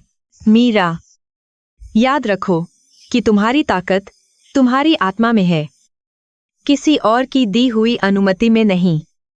इसलिए तुम्हें खुद के लिए खड़ा होना ही होगा, विक्रम ने कहा। मीरा ने उसकी ओर देखा और महसूस किया कि विक्रम की बातें उसे एक नई ऊर्जा दे रही हैं, जिससे उसका खोया हुआ आत्मविश्वास फिर से लौटने लगा है। उसने तय किया कि वह अब डरकर नहीं जिएगी बल्कि ठाकुर के हर अन्याय का डटकर मुकाबला करेगी और अपने परिवार की गरिमा की रक्षा करेगी। इसी बीच ठाकुर दिग्विजय सिंह अपनी हवेली के एकांत में बैठा हुआ बहुत ही बेचैन महसूस कर रहा था, क्योंकि शहर से उसके साथियों के फोन आने बंद हो गए थे। उसे संदेह होने लगा था कि वह साधारण चरवाहा कोई मामूली इंसान नहीं है, बल्कि उसके पीछे कोई बहुत बराबास किया बड़ी ताकत काम कर रही है जो उसे बर्बाद करना चाहती है। उसने अपने मुख्य जासूस को आदेश दिया कि वह विक्रम की हर गतिविधि पर 24 घंटे नजर रखे और पता लगाए कि वह कहाँ जाता है। ठाकुर ने इस बार अपने सबसे क्रूर गुंडों को भेजा था, जो मार्शल आर्ट्स और हथियारों के इस्तेमाल में माहिर थे, ताकि वे विक्रम को शारीरिक रूप से पूरी तरह अक्षम कर सकें। वे जंगल के रास्ते में छिपकर विक्रम का इंतजार कर रहे थे जब वह अपनी गायों को वापस घर की ओर ले जा रहा था और सूरज डूब रहा था। जैसे ही वे विक्रम के सामने आए, उन्होंने बिना कोई चेतावनी दिए हमला कर दिया, जिससे चारों ओर धूल का गुब्बार और शोर मच गया। विक्रम ने तुरंत अपनी बचाव की मुद्रा ली। विक्रम की मार्शल आर्ट्स की कुशलता उस समय देखने लायक थी जब उसने एक साथ 4 हमलावरों को अपनी फुर्ती और सटीक प्रहारों से जमीन चाटने पर मजबूर कर दिया। उसकी चालें इतनी तेज और सधी हुई थीं कि हमलावरों को समझ ही नहीं आ रहा था कि वे किस पर और कैसे हमला करें, क्योंकि वह साये की तरह था। उसने अपनी लाठी का उपयोग एक तलवार की तरह किया और बहुत ही सफाई से उन सभी को निहत्था करके एक कोने में ढेर कर दिया। हमलावरों के नेता ने जब देखा कि उसके सभी साथी हार चुके हैं, तो उसने अपनी जेब से एक चाकू निकाला और विक्रम की ओर पागलों की तरह झपटा, लेकिन विक्रम तैयार था। उसने हमलावर की कलाई को हवा में ही पकड़ा और एक जोरदार झटका दिया, जिससे चाकू दूर जा गिरा और वह दर्द से कराहते हुए घुटनों के बल बैठ गया। विक्रम ने उसकी गर्दन के पास अपनी लाठी टिकाई और बहुत ही शांत स्वर में पूछा कि उन्हें यहाँ भेजने वाले का नाम क्या है। अपने मालिक ठाकुर से कह देना कि धूल में सोने को दबाने की कोशिश न करे, क्योंकि जब वह चमकता है तो सबकी आंखें चौंधिया जाती हैं। विक्रम ने चेतावनी दी। उसने उन सभी को वहां से भाग जाने का मौका दिया, लेकिन उनकी आंखों में वह खौफ भर दिया जो उन्हें भविष्य में दोबारा ऐसी गलती करने से रोकेगा। वह जानता था कि यह केवल एक शुरुआत थी और ठाकुर अब और भी ज्यादा खतरनाक रास्ते अपनाने की पूरी कोशिश करेगा। गांव के लोगों ने जब सुना कि विक्रम ने अकेले ही ठाकुर के खतरनाक गुंडों को हरा दिया है, तो उनकी नजरों में विक्रम के लिए सम्मान और भी ज्यादा बढ़ गया। मीरा दौड़कर उसके पास आई और उसकी चोटों को देखकर बहुत दुखी हुई, लेकिन विक्रम ने उसे मुस्कुराकर शांत कर दिया और कहा कि यह सब मामूली है। मीरा ने पहली बार महसूस किया कि वह विक्रम के एक्स पहले देखी प्रति न केवल आकर्षित है, बल्कि उसे उससे बहुत गहरा और सच्चा प्रेम हो गया है। रात के समय हवेली में ठाकुर दिग्विजय सिंह को जब अपने आदमियों की हार का पता चला, तो वह गुस्से से पागल हो गया और उसने अपनी बंदूक उठाकर दीवार पर फायर कर दिया। उसने महसूस किया कि उसकी सत्ता अब उसके हाथों से फिसल रही है और वह इसे बचाने के लिए किसी भी हद तक जाने को तैयार था, चाहे वह गांव में आग लगाना ही क्यों न हो। उसने एक बहुत ही भयानक योजना बनाई जिसमें वह पूरे गांव को एक साथ संकट में डालने वाला था। विक्रम ने अपनी झोपड़ी में बैठकर शहर से आए हुए कुछ नए संदेशों को पढ़ा, जिनमें बताया गया था कि शाइनिंग स्टार जेम्स ने ठाकुर की सभी अवैध संपत्तियों पर कानूनी शिकंजा कस दिया है। वह जानता था कि अब ठाकुर एक घायल शेर की तरह व्यवहार करेगा जो और भी ज्यादा घातक हो सकता है। इसलिए उसने गांव की सुरक्षा के लिए एक मास्टर प्लान बनाया। उसने गांव के युवाओं को बुलाया और उन्हें अलग अलग समूहों में बांटकर पहरेदारी की जिम्मेदारी सौंप दी। मीरा ने भी गांव की महिलाओं को इकट्ठा किया और उन्हें समझाया कि संकट के समय उन्हें कैसे एक दूसरे का साथ देना है और कैसे अपनी सुरक्षा सुनिश्चित करनी है। विक्रम ने मीरा के इस नेतृत्व गुण को देखकर बहुत खुशी महसूस की और उसे लगा कि उसकी कारनामे मेहनत रंग ला रही है, क्योंकि लोग अब जाग रहे हैं।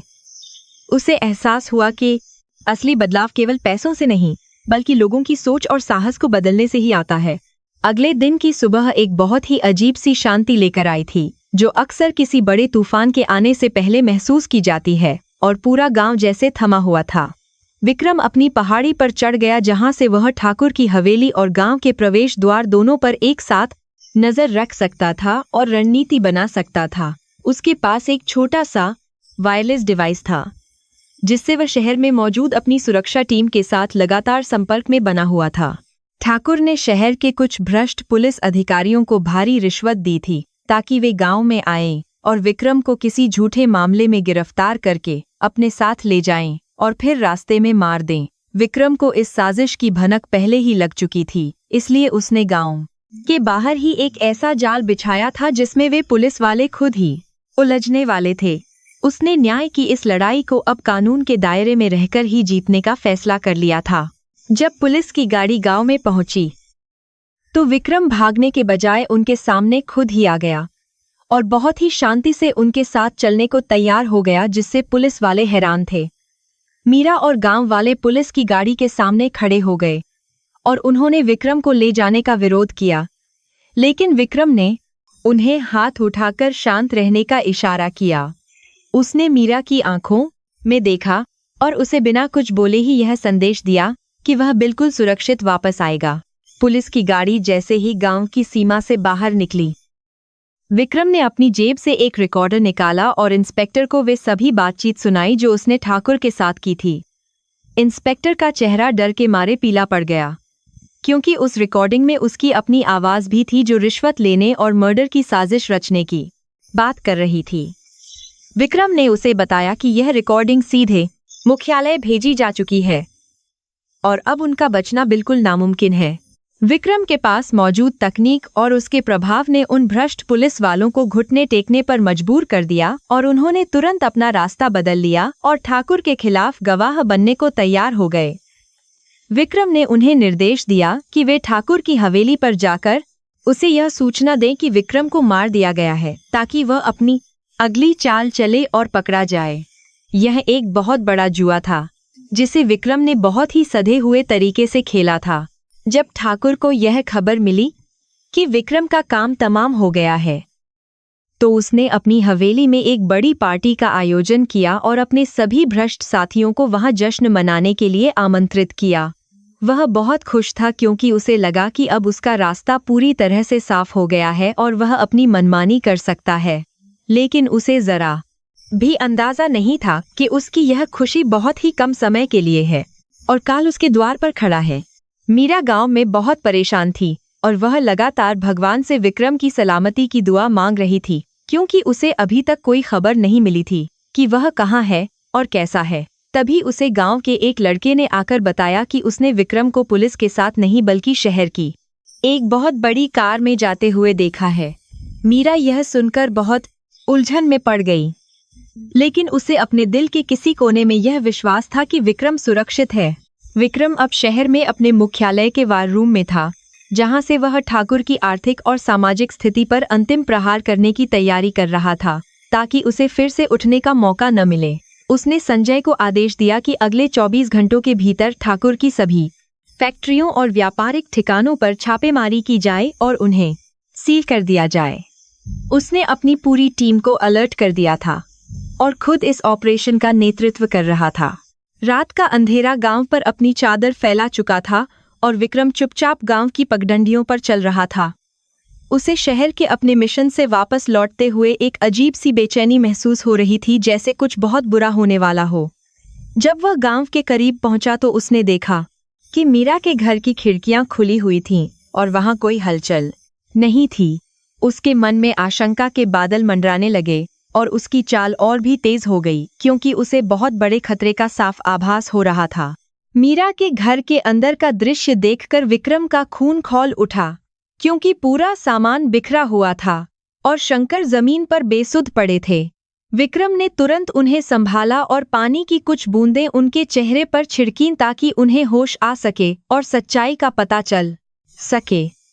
शंकर ने कांपती आवाज में बताया कि ठाकुर के गुंडों ने मीरा का अपहरण कर लिया है और उसे अपनी हवेली की ओर ले गए हैं। विक्रम की आंखों में अब वह शांत दया खत्म हो चुकी थी और वहां केवल प्रतिशोध की भयंकर आग जल रही थी।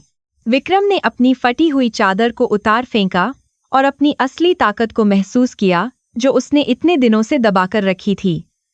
उसने अपने मोबाइल से संजय को एक संक्षिप्त संदेश भेजा कि उसे अब किसी भी बैकअप की जरूरत नहीं है, क्योंकि वह इस लड़ाई को व्यक्तिगत रूप से लड़ने जा रहा है। उसके चेहरे पर अब वह चरवाहे वाली मासूमियत नहीं थी, बल्कि एक ऐसे योद्धा की क्रूरता थी जो अपने प्रिय की रक्षा के लिए किसी भी हद तक जा सकता था। वह तेजी से ठाकुर की गुप्त हवेली की ओर चल पड़ा। उधर ठाकुर दिग्विजय सिंह अपनी हवेली के एक गुप्त कमरे में मीरा को डरा रहा था और उससे अपने पिता की जमीन के कागजात पर हस्ताक्षर करने के लिए दबाव डाल रहा था। मीरा की आंखों में आंसू थे, लेकिन वह अपनी हिम्मत नहीं हार रही थी और लगातार ठाकुर को चुनौती दे रही थी कि विक्रम उसे बचा लेगा।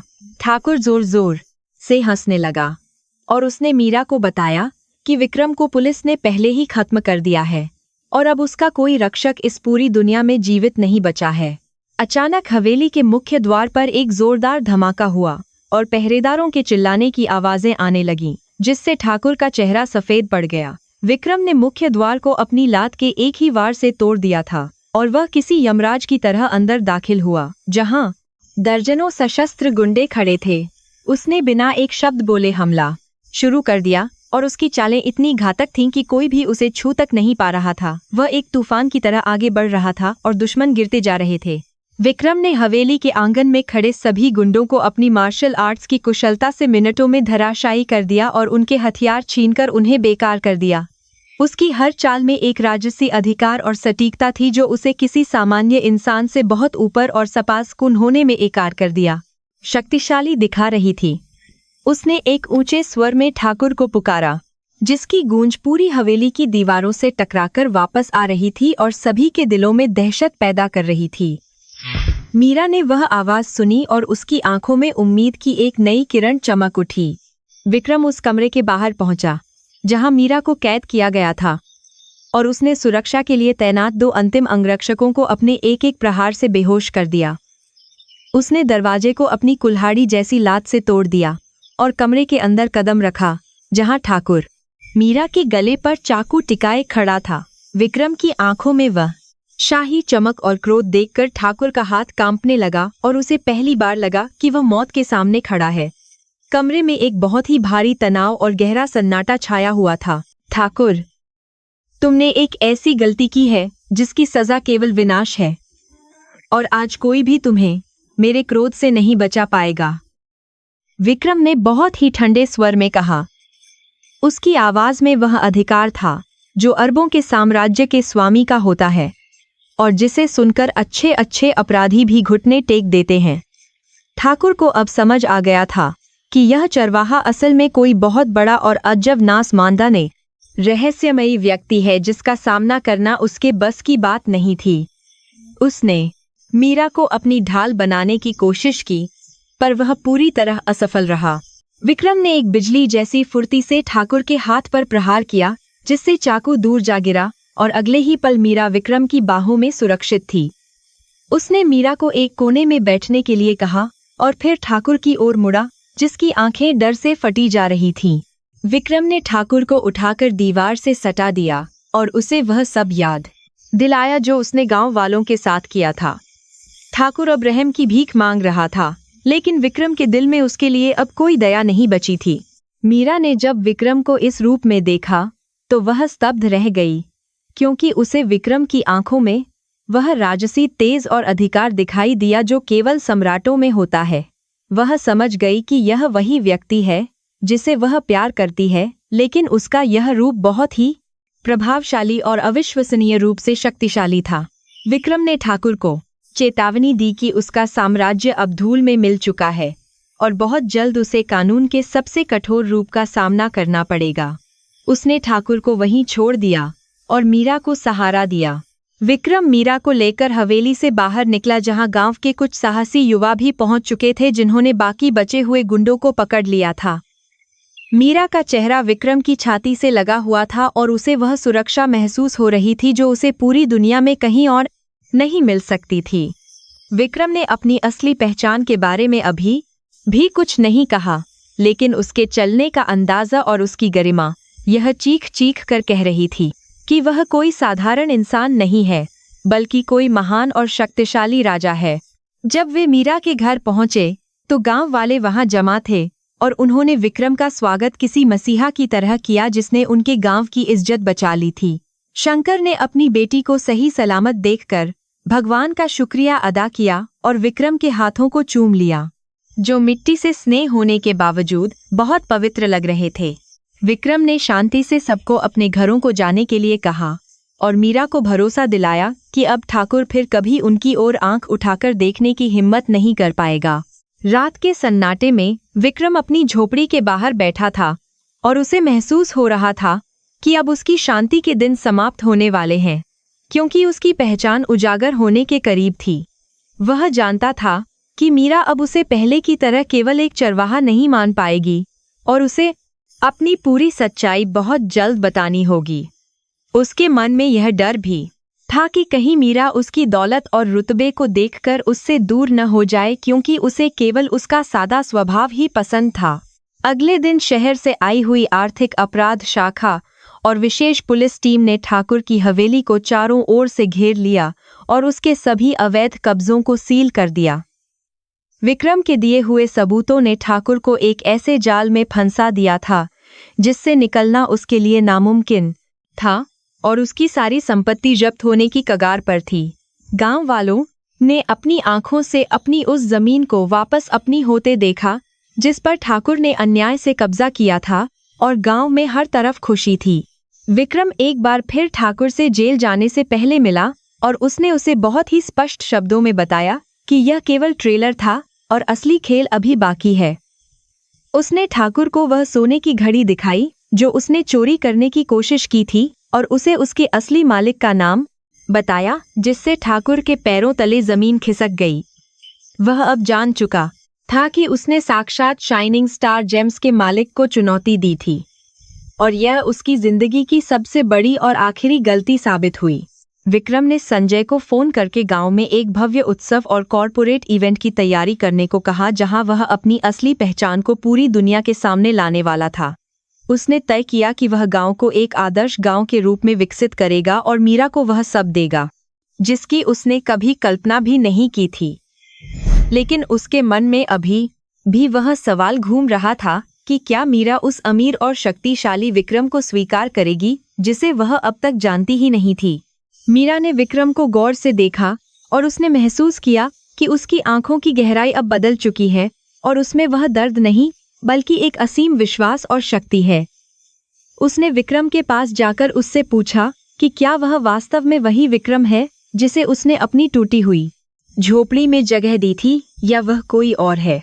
विक्रम ने उसका हाथ थाम लिया और उसे अपनी आंखों में देखने के लिए कहा, जहां केवल मीरा के लिए सच्चा प्यार और अटूट निष्ठा साफ दिखाई दे रही थी और कुछ नहीं। पूरे गांव में अब विक्रम को एक देवता की तरह पूजा जाने लगा था, क्योंकि उसने न केवल उनकी जमीन बचाई थी बल्कि उन्हें सिर उठाकर जीना भी सिखाया था। हर घर में विक्रम की बहादुरी की कहानियां सुनाई जा रही थी और लोग ठाकुर के अंत का जश्न मना रहे थे जो सालों से उन पर जुल्म कर रहा था। विक्रम ने महसूस किया कि इस गांव की मिट्टी में जो उसे प्यार मिला है वह उसे दुनिया के किसी भी कोने में नहीं मिल सकता था, चाहे कितनी भी दौलत हो। विक्रम ने अब गांव के विकास के लिए एक विस्तृत ब्लूप्रिंट तैयार किया, जिसमें स्कूल, अस्पताल और स्वच्छ पानी की सुविधाओं को प्राथमिकता दी गई थी ताकि गांव आत्मनिर्भर बन सके। उसने अपनी कंपनी के फंड का एक बड़ा हिस्सा इस कार्य के लिए आवंटित किया और खुद हर काम की निगरानी करने का फैसला किया ताकि कोई भ्रष्टाचार न हो सके। मीरा भी उसके इस नेक काम में उसका पूरा साथ दे रही थी और उसे विक्रम के विजन पर बहुत गर्व महसूस हो रहा था।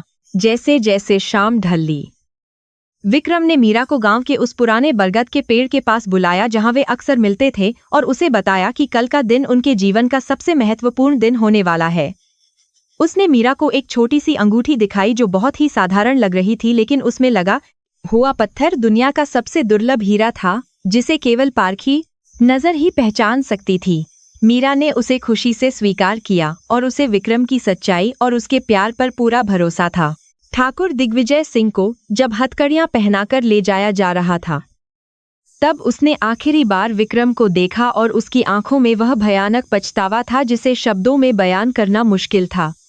वह समझ गया था कि अहंकार इंसान को अंधा बना देता है और वह कभी भी सत्य की शक्ति को नहीं हरा सकता, चाहे वह कितना भी शक्तिशाली क्यों न हो। गांव की सड़कों पर अब आजादी की हवा बह रही थी और लोग एक नए युग की शुरुआत का बेसब्री से इंतजार कर रहे थे। विक्रम ने अपनी फटी हुई कमीज को एक बार फिर से ठीक किया और अपनी गायों को बाड़े में ले गया, क्योंकि वह चाहता था कि उसकी आखिरी रात इस गांव में एक चरवाहे के रूप में बीते। उसे पता था कि कल से उसकी जिंदगी फिर से कैमरों, सुरक्षा घेरों और बड़ी बैठकों के बीच होगी, जहां वह चाहकर भी इतनी सादगी से नहीं जी पाएगा। उसने आसमान के तारों को देखा और अपनी माँ की उन बातों को याद किया कि असली राजा वही है जो अपनी प्रजा के दुखों को समझे। मीरा अपने घर की छत पर बैठी चांद को देख रही थी और सोच रही थी कि कल जो होगा वह उनकी जिंदगी को किस मोड़ पर ले जाएगा, पर उसे विक्रम पर पूरा भरोसा था। वह जानती थी कि चाहे विक्रम कोई चरवाहा हो या कोई बड़ा आदमी, उसके दिल की धड़कनें केवल उसके लिए ही धड़कती हैं और उनका यह रिश्ता अटूट है। रात की खामोशी में केवल गांव की नदी के बहने की आवाज आ रही थी, जो एक सुखद कल की कहानी सुना रही थी। विक्रम ने आज अपनी फटी हुई चादर और धूल से स्नेह कपड़ों को सदा के लिए विदा कर दिया था और उनकी जगह गहरे नीले रंग का एक बेशकीमती रेशमी सूट पहन लिया था। उसके चेहरे पर अब वही आत्मविश्वास और राजसी आभा थी जिसे उसने महीनों से बहुत सावधानी और धैर्य के साथ इस गांव की मिट्टी के पीछे छिपाकर रखा था। शहर से आए दर्जनों काले रंग के लग्जरी वाहनों ने गांव की कच्ची और धूल भरी सड़कों पर अपना पूर्ण कब्जा कर लिया था और चारों ओर कड़ी सुरक्षा व्यवस्था तैनात कर दी गई थी। गांव के पास बने एक बड़े खुले मैदान को किसी राजमहल की तरह सजाया गया था, जहां शाइनिंग स्टार जेम्स का भव्य वार्षिक उत्सव और एक विशेष घोषणा होने जा रही थी। बड़े बड़े उद्योगपति, राजनेता और कई विदेशी मेहमान वहां अपनी चमक बिखेर रहे थे और हर कोई उस रहस्यमयी युवा उत्तराधिकारी को देखने के लिए उत्सुक था जिसने अचानक यहां आने का फैसला किया था। गांव वाले भी इस अभूतपूर्व चकाचौंध को देखकर हैरान थे और उन्हें समझ नहीं आ रहा था कि उनके शांत गांव में यह सब क्या हो रहा है।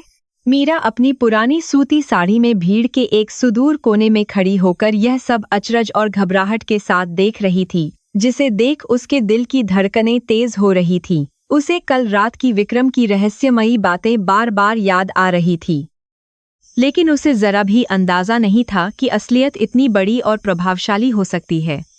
उसने देखा कि पुलिस के बड़े अधिकारी और शहर के रईस लोग किसी का बेसब्री से इंतजार कर रहे हैं, जैसे कोई महान सम्राट आने वाला हो।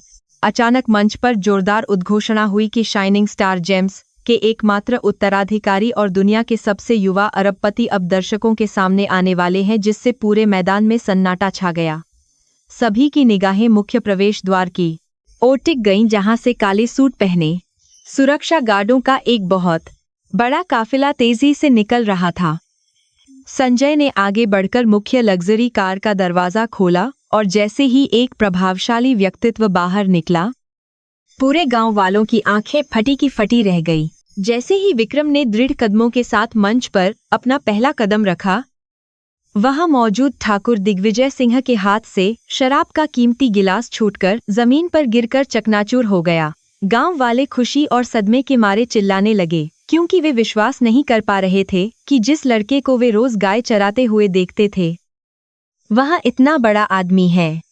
विक्रम ने माइक थाम लिया और उसकी भारी आवाज पूरे मैदान में गूंज उठी, जिसने ठाकुर और उसके भ्रष्ट सहयोगियों के दिलों में दहशत पैदा कर दी। विक्रम ने बहुत ही गरिमा के साथ संबोधित करते हुए कहा कि यहाँ एक साधारण चरवाहे के रूप में बिताया गया समय उसके जीवन का सबसे कीमती और सच सीखने वाला अनुभव रहा है। उसने गांव वालों की ओर हाथ हिलाया और उन्हें पूरी निष्ठा के साथ आश्वासन दिया कि अब उनके गांव का भाग्य और स्वरूप पूरी तरह से बदलने वाला है। उसने घोषणा की कि वह गांव में एक आधुनिक अस्पताल और अंतर्राष्ट्रीय स्तर का स्कूल बनाने के साथ साथ हर किसान को उसका पूरा हक दिलाएगा।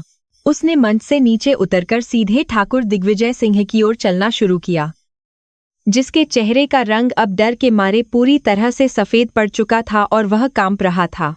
विक्रम ने ठाकुर के पास जाकर बहुत ही शांत और गंभीर आवाज में कहा कि असली शक्ति अहंकार या जुल्म में नहीं बल्कि निस्वार्थ सेवा में होती है, जो उसने कभी नहीं सीखी। ठाकुर अब वहां से भागने की कोशिश करने लगा, लेकिन सतर्क सुरक्षा कर्मियों ने उसे चारों ओर से घेर लिया, क्योंकि अब उसके बचने का रास्ता नहीं था।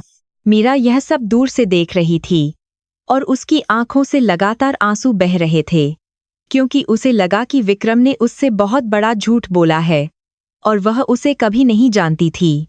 उसे विश्वास नहीं हो रहा था कि जिस सरल व्यक्ति से उसने प्रेम किया, वह असल में इतना अमीर और शक्तिशाली है कि उसकी पूरी दुनिया ही उससे अलग है। उसे गहरा डर लगने लगा कि अब विक्रम उसे हमेशा के लिए भूल जाएगा और अपने बड़े शहर की आलीशान दुनिया में वापस लौट जाएगा। विक्रम ने भीड़ के बीच मीरा को ढूंढा और उसकी आंखों में छिपे हुए उस गहरे दर्द और अनजाने डर को तुरंत पहचान लिया, जो उसे अंदर ही अंदर बहुत परेशान कर रहा था। उसने मंच पर वापस जाने के बजाय सीधे मीरा की ओर कदम बढ़ाए, जिससे शहर के मेहमानों और मीडिया के अनगिनत कैमरों का पूरा ध्यान उस साधारण लड़की की ओर खींच गया। मीरा घबराकर पीछे हटने लगी, लेकिन विक्रम ने उसे इशारे से रुकने के लिए कहा, क्योंकि वह आज अपना प्यार स्वीकार करना चाहता था। यह मीरा है, वह पवित्र आत्मा जिसने मुझे तब अपना प्रेम दिया जब दुनिया मुझे केवल एक गरीब और मामूली चरवाहा समझती थी। विक्रम ने बहुत ही ऊंची और स्पष्ट आवाज में कहा। उसने मीरा का कांपता हुआ हाथ अपने मजबूत हाथों में लिया और उसे मंच की ओर ले गया, जिससे वहां मौजूद सभी बड़े उद्योगपति और मेहमान पूरी तरह चकित रह गए। उसने सबके सामने स्पष्ट किया कि उसके विशाल साम्राज्य की अगली रानी यही साधारण गांव की लड़की होगी, जिसकी सादगी ने उसे जीत लिया था। मीडिया के लोग इस सनसनीखेज और दिल को छू लेने वाली खबर को कवर करने के लिए एक दूसरे पर गिर रहे थे, क्योंकि यह किसी काल्पनिक फिल्मी कहानी से कम नहीं था। एक महान अरबपति का एक साधारण गांव की लड़की के लिए चरवाहा बन जाना दुनिया भर की हेडलाइंस बनने वाला था, जिससे विक्रम की छवि और भी महान हो गई। विक्रम ने बहुत ही चतुराई से सभी मीडिया के सवालों के जवाब दिए और अपने कॉरपोरेट विजन को सबके सामने रखा, जिससे लोग प्रभावित हुए। उसने इस भव्य उत्सव के दौरान ही उन सभी अवैध अनुबंधों को कानूनी रूप से निरस्त कर दिया जो ठाकुर दिग्विजय सिंह ने धोखाधड़ी से भोले भाले गांव वालों के साथ किए थे। उसने घोषणा की कि गांव की पूरी सार्वजनिक जमीन अब एक सहकारी संस्था के रूप में चलेगी, जहां हर ग्रामीण का अपना हिस्सा और बराबर का मुनाफा होगा। यह सुनकर गांव वालों की खुशी का ठिकाना नहीं रहा और उन्होंने महसूस किया कि उनका विक्रम भाई वास्तव में उनका रक्षक है। भीड़ से थोड़ा अलग होकर विक्रम ने मीरा से एकांत में बात की और उससे बहुत ही विनम्रता से माफी मांगी कि उसने अपनी असली पहचान इतनी देर तक छिपाकर रखी।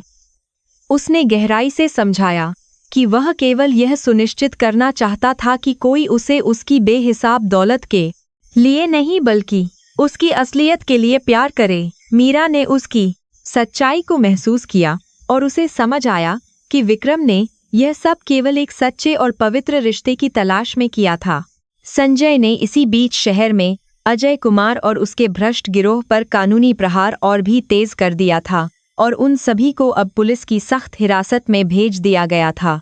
कंपनी के भीतर मचे इस भारी उथल पुथल को विक्रम ने अपनी सूझबूझ और कड़े निर्णयों से शांत किया और यह कड़ा संदेश दिया कि उसके साम्राज्य में भ्रष्टाचार की कोई जगह नहीं है। उसने दुनिया को दिखाया कि एक शक्तिशाली नेतृत्व न केवल बिजनेस संभाल सकता है बल्कि सामाजिक बुराइयां भी मिटा सकता है। गांव में अब आधुनिक मशीनों की जगह विकास के नए और उन्नत उपकरण पहुंचने लगे थे और अंतर्राष्ट्रीय इंजीनियरों की एक बड़ी टीम ने स्कूल के नक्शे पर काम शुरू किया। विक्रम ने स्वयं अपनी देखरेख में इन सभी योजनाओं को मंजूरी दी और यह सुनिश्चित किया कि गांव की पुरानी पारंपरिक सुंदरता के साथ कोई छेड़छाड़ न हो। मीरा ने भी सक्रिय रूप से इन सामाजिक कार्यों में भाग लेना शुरू किया, जिससे उसे एक नई पहचान और आत्मविश्वास मिला जो अनोखा था। रात को इस भव्य उत्सव के समापन पर शानदार आतिशबाजी से पूरा आसमान जगमगा उठा, जो गांव के इतिहास की अब तक की सबसे भव्य और यादगार रात साबित हुई। विक्रम और मीरा एक साथ खड़े होकर उन चमकते हुए रंगों को देख रहे थे जो उनके आने वाले सुखद और सुनहरे भविष्य का स्पष्ट संकेत दे रहे थे। गांव की हवा में अब पुराने डर और जुल्म की जगह उम्मीद और खुशहाली की महक थी, जो चारों ओर बहुत तेजी से फैल रही थी। विक्रम ने गहराई से महसूस किया कि अब वह अपनी दोहरी जिंदगी के संघर्ष को एक कर चुका है और उसे अब किसी से कुछ भी छिपाने या डरने की बिल्कुल जरूरत नहीं है। उसे अपने दिवंगत माता पिता के आशीर्वाद की कमी खल रही थी, लेकिन उसे पता था कि वे जहां भी होंगे उसकी इस नेक राह पर चलने के फैसले से बहुत खुश होंगे। उसने मीरा का हाथ और भी जोर से थाम लिया, जैसे वह यह वादा कर रहा हो कि उसे कभी अकेला नहीं छोड़ेगा। लेकिन वह अच्छी तरह जानता था कि शहर लौटने पर उसे कई नई व्यापारिक चुनौतियों का सामना करना होगा, क्योंकि कॉरपोरेट दुनिया उतनी आसान नहीं होती है जितनी बाहर से दिखती है।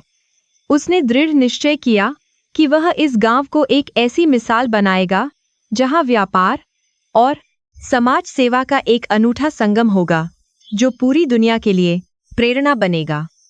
उसने अपनी टीम को कल सुबह वापस शहर लौटने की तैयारी करने का गुप्त निर्देश दिया, पर उसका मन यही था। गांव के बुजुर्गों ने विक्रम को अपना आशीर्वाद दिया और उसे उपहार में एक बहुत ही सादा ऊनी कंबल दिया, जिसे विक्रम ने बड़ी श्रद्धा और सम्मान के साथ तुरंत स्वीकार कर लिया। यह दृश्य देखकर वहां मौजूद लोगों के दिल भर आए, क्योंकि उन्होंने देखा कि इतनी श्रद्धा ने बाधा की तुरंत में एक बात दी रही है। अपार दौलत होने के बावजूद विक्रम के मन में अभी भी वही विनम्रता और सादगी जीवित थी। उसने वादा किया कि वह हर महीने गांव आएगा और विकास की प्रगति को स्वयं अपनी आंखों से देखेगा। मीरा के पिता शंकर अब पूरी तरह स्वस्थ महसूस कर रहे थे और उनके चेहरे पर वह चैन था जो सालों के संघर्ष के बाद लौटा था, क्योंकि अब उनका परिवार पूरी तरह सुरक्षित था। उन्होंने विक्रम की ओर अत्यंत कृतज्ञता भरी नजरों से देखा और महसूस किया कि ईश्वर ने उनकी पुकार सुन ली है। और एक सच्चे मसीहा को उनकी मदद के लिए भेजा है। उत्सव अब धीरे धीरे समाप्त हो रहा था, लेकिन गांव के लिए यह एक सुनहरी सुबह की महज शुरुआत थी। विक्रम ने अपनी कार की खिड़की से गांव के उस धूल भरे रास्ते को आखिरी बार देखा, जहां उसने पहली बार मीरा को देखा था, और वह मन ही मन मुस्कुरा उठा। उसने अपनी डायरी में कुछ महत्वपूर्ण नोट्स लिखे, जो उसके आने वाले समय की योजनाओं को दर्शा रहे थे, जिनमें गांव की उन्नति का जिक्र सबसे ऊपर था। रात की खामोशी में केवल उत्सव की मधुर यादें गूंज रही थीं, जो सदियों तक इस इलाके की लोक कथाओं में अमर रहेंगी। शहर से आए कुछ प्रभावशाली विदेशी निवेशकों ने भी इस गांव के कच्चे रास्तों पर कदम रखे, और वे विक्रम के इस अद्भुत ग्रामीण विजन को देखकर बहुत अधिक प्रभावित हुए। उन्होंने शाइनिंग स्टार जेम्स के साथ मिलकर यहाँ के स्थानीय रत्नों को अंतर्राष्ट्रीय बाजार में पेश करने का एक बहुत बड़ा प्रस्ताव रखा, जिससे कारीगरों को लाभ होगा। विक्रम ने इस नेक प्रस्ताव पर गंभीरता से विचार करने का पूरा आश्वासन दिया और इसे ग्रामीण अर्थव्यवस्था को सशक्त बनाने का माध्यम माना। गांव की पूरी युवा पीढ़ी ने पहली बार यह महसूस किया कि उन्हें रोजगार के लिए अब बड़े शहरों की ओर भागने की जरूरत नहीं पड़ेगी, क्योंकि उनका गांव ही अब केंद्र बनेगा। वे विक्रम के इर्द गिर्द जमा होकर अपनी समस्याओं और छोटे बड़े सपनों को साझा कर रहे थे, और विक्रम भी एक बड़े भाई की तरह उनकी बातों को सुन रहा था।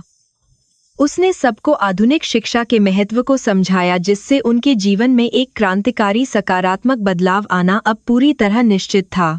ठाकुर दिग्विजय सिंह के उस आलीशान महल जैसी हवेली को अब एक सार्वजनिक पुस्तकालय और कौशल विकास केंद्र में बदलने का ऐतिहासिक निर्णय लिया गया, जिसने सबके घावों पर मरहम लगाया।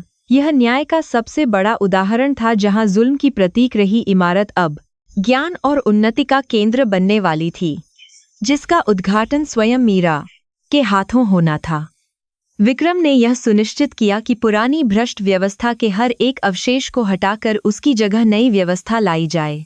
संजय ने विक्रम के पास आकर बहुत ही धीमी आवाज में यह सूचना दी कि शहर के सभी बड़े अखबारों और न्यूज चैनलों ने उनकी इस कहानी को साल की सबसे बड़ी खबर माना है। विक्रम को व्यक्तिगत पब्लिसिटी से कोई लगाव नहीं था, लेकिन वह जानता था कि यह सकारात्मक तमाम करने की संभव देखदारा है।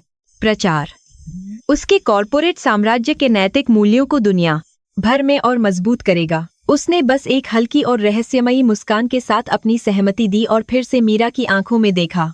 मीरा ने जब विक्रम की आंखों में दोबारा देखा, तो उसे महसूस हुआ कि भले ही उसका बाहरी रूप बदल गया है, पर उसके दिल की धड़कन अभी भी वही चरवाहा विक्रम है। उसने धीरे से विक्रम की उंगलियों को दबाया और उसे एहसास दिलाया कि वह उसके साथ हर कठिन स्थिति में खड़ी रहेगी, चाहे वह महलों में रहे या खेतों में।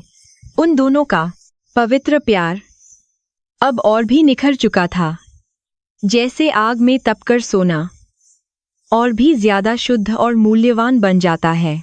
रात के अंतिम पहर में, जब उत्सव के शोर के बाद सब लोग सो चुके थे, विक्रम और मीरा नदी के उसी पुराने घाट पर बैठे रहे, जहां उन्होंने अपने सपने देखे थे।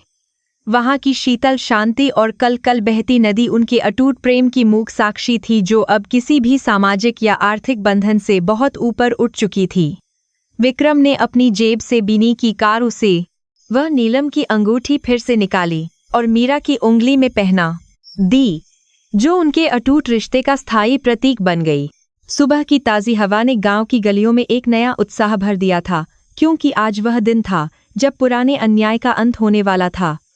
ठाकुर दिग्विजय सिंह को शहर की अदालत में ले जाया गया था, जहां विक्रम के वफादार कानूनी सलाहकारों ने उसके खिलाफ भ्रष्टाचार और जबरन वसूली के ऐसे पुख्ता सबूत पेश किए जिन्हें कोई भी नहीं जुटला सकता था।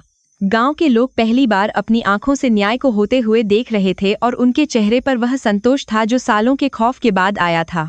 विक्रम अपने आलीशान कैंप कार्यालय में बैठा हुआ था, लेकिन उसका मन अभी भी उन कच्ची पगडंडियों में लगा था जहां उसने अपने जीवन के सबसे सच्चे दिन बिताए थे। उसने संजय को आदेश दिया कि गांव के हर उस परिवार को मुआवजा दिया जाए जिसे ठाकुर ने पिछले 10 वर्षों में प्रताड़ित किया था या जिनकी जमीन हड़पी थी। वह जानता था कि केवल जेल भेजने से घाव नहीं भरेंगे, बल्कि उन लोगों को फिर से आत्मनिर्भर बनाना सबसे बड़ी चुनौती होगी। उसने अपने साम्राज्य की शक्ति का उपयोग अब विनाश के बजाय निर्माण के लिए करना शुरू कर दिया था। अदालत का फैसला बहुत ही ऐतिहासिक रहा, जिसमें ठाकुर को उम्र कैद की सजा सुनाई गई और उसकी सभी अवैध रूप से अर्जित संपत्तियों को जब्त कर गांव के विकास के लिए समर्पित कर दिया गया। जब यह खबर गांव पहुंची तो लोगों ने होली और दिवाली एक साथ मनाई, क्योंकि उनके ऊपर मंडरा रहा काला साया अब हमेशा के लिए खत्म हो चुका था। मीरा ने जब यह सुना तो उसकी आंखों में खुशी के आंसू थे, क्योंकि उसे एहसास हुआ कि विक्रम ने अपना हर वादा निभाया है जो उसने एक साधारण चरवाहे के रूप में किया था। मीरा के पिता शंकर अब पूरी तरह स्वस्थ थे और उन्हें गांव के नए कृषि सहकारी बोर्ड का अध्यक्ष नियुक्त किया गया था, ताकि वे अपनी अनुभवी सलाह से किसानों का भला कर सकें। विक्रम ने यह सुनिश्चित किया कि गांव के विकास में स्थानीय लोगों की भागीदारी सबसे ऊपर हो, ताकि उन्हें यह न लगे कि कोई बाहरी व्यक्ति उन पर अपनी मर्जी थोप रहा है। उसने शहर के बड़े इंजीनियरों को निर्देश दिया कि वे गांव की पारिस्थितिकी और प्राकृतिक सुंदरता को बिना नुकसान पहुंचाए सभी आधुनिक सुविधाएं जैसे इंटरनेट और बिजली उपलब्ध कराएं। विक्रम और मीरा के विवाह की तैयारियां अब जोर शोर से शुरू हो गई थीं, जिसे पूरे देश के मीडिया ने सदी का सबसे अनोखा गठबंधन करार दिया था। यह शादी किसी बड़े शहर के 5 सितारा होटल में नहीं, बल्कि उसी बरगद के पेड़ के नीचे होने वाली थी जहां विक्रम अपनी गायों को चराया करता था। विक्रम चाहता था कि उनका मिलन उसी सादगी और पवित्रता के साथ हो जिसने उन्हें एक दूसरे के करीब लाया था। शहर के बड़े बड़े मेहमानों के लिए गांव के पास ही टेंट सिटी बनाई गई थी, जो अद्भुत थी। शादी के दिन मीरा को एक राजकुमारी की तरह सजाया गया था, लेकिन उसकी आंखों में वही मासूमियत और सादगी अभी भी बरकरार थी जो विक्रम को सबसे ज्यादा पसंद थी। उसने अपने गहनों में उन रत्नों को पहना था जिन्हें विक्रम ने विशेष रूप से उसके लिए अपने हाथों से तराशा था, जो शाइनिंग स्टार जेम्स की सबसे बेहतरीन कृति थी। गांव की महिलाओं ने पारंपरिक मंगल गीत गाए और पूरा वातावरण एक पवित्र और दिव्य ऊर्जा से भर गया, जैसे प्रकृति स्वयं इस जोड़े को अपना आशीर्वाद देने के लिए वहां उपस्थित हो। विक्रम जब दूल्हे के रूप में अपनी पुरानी सादगी और नए रुतबे के मिश्रण के साथ पहुंचा तो सबकी निगाहें उस पर थम गईं, क्योंकि वह वास्तव में एक महान नायक लग रहा था। उसने मीरा का हाथ थामकर अग्नि के साथ फेरे लिए और शपथ ली कि वह ताउम्र उसकी रक्षा करेगा और कभी भी अपनी धन दौलत को उनके प्यार के बीच नहीं आने देगा। मेहमानों में दुनिया भर के प्रभावशाली लोग शामिल थे, लेकिन विक्रम के लिए सबसे महत्वपूर्ण अतिथि वे ग्रामीण थे जिन्होंने उसे बुरे समय में सहारा दिया था। भोज के दौरान विक्रम ने एक बहुत ही भावुक भाषण दिया, जिसमें उसने बताया कि कैसे एक साधारण चरवाहा बनकर उसने दुनिया के सबसे कीमती रत्न सच्चे प्यार को खोजा है। उसने कहा कि हीरा चाहे कितना भी चमकता हो, लेकिन वह उस इंसान के दिल के सामने की सभी हजार भोला है, कुछ भी नहीं है, जो आपकी हैसियत देखे बिना आपसे निस्वार्थ प्रेम करता है। उसने अपनी सफलता का श्रेय मीरा के विश्वास को दिया और घोषणा की कि अब से उसकी कंपनी का एक बड़ा हिस्सा ग्रामीण विकास और शिक्षा के लिए हमेशा आरक्षित रहेगा। अगले कुछ हफ्तों में गांव का कायाकल्प होना शुरू हो गया और वहां एक बहुत बड़ा विक्रम मीरा कौशल केंद्र खोला गया, जहां स्थानीय युवाओं को आधुनिक तकनीकी शिक्षा दी जाने लगी। विक्रम ने शहर में अपने मुख्य कार्यालय का एक हिस्सा गांव को मीरा कौशल केंद्र खोला गया में भी शिफ्ट कर दिया, ताकि वह अपनी व्यावसायिक जिम्मेदारियों और अपनी जड़ों के बीच एक संतुलन बनाए रख सके। मीरा ने भी एक कुशल व्यावसायिक पार्टनर के रूप में अपनी भूमिका निभाई और गांव की महिलाओं द्वारा बनाए गए हस्तशिल्प को अंतर्राष्ट्रीय बाजार तक पहुंचाया। एक शाम जब सूरज ढल रहा था, विक्रम और मीरा उसी पहाड़ी पर खड़े थे जहां से पूरी घाटी का सुंदर नजारा दिखाई देता था, जहां कभी विक्रम गाय चराता था। विक्रम ने मीरा के कंधे पर अपना हाथ रखा और मुस्कुराते हुए कहा कि उसका नकली चरवाहा बनने का नाटक वास्तव में उसकी जिंदगी का सबसे बड़ा और सबसे सफल निवेश साबित हुआ। मीरा ने उसकी आंखों में देखते हुए कहा कि उसे खुशी है कि उसे वह विक्रम मिला जिसने उसे प्यार करना सिखाया, चाहे वह अमीर हो या गरीब।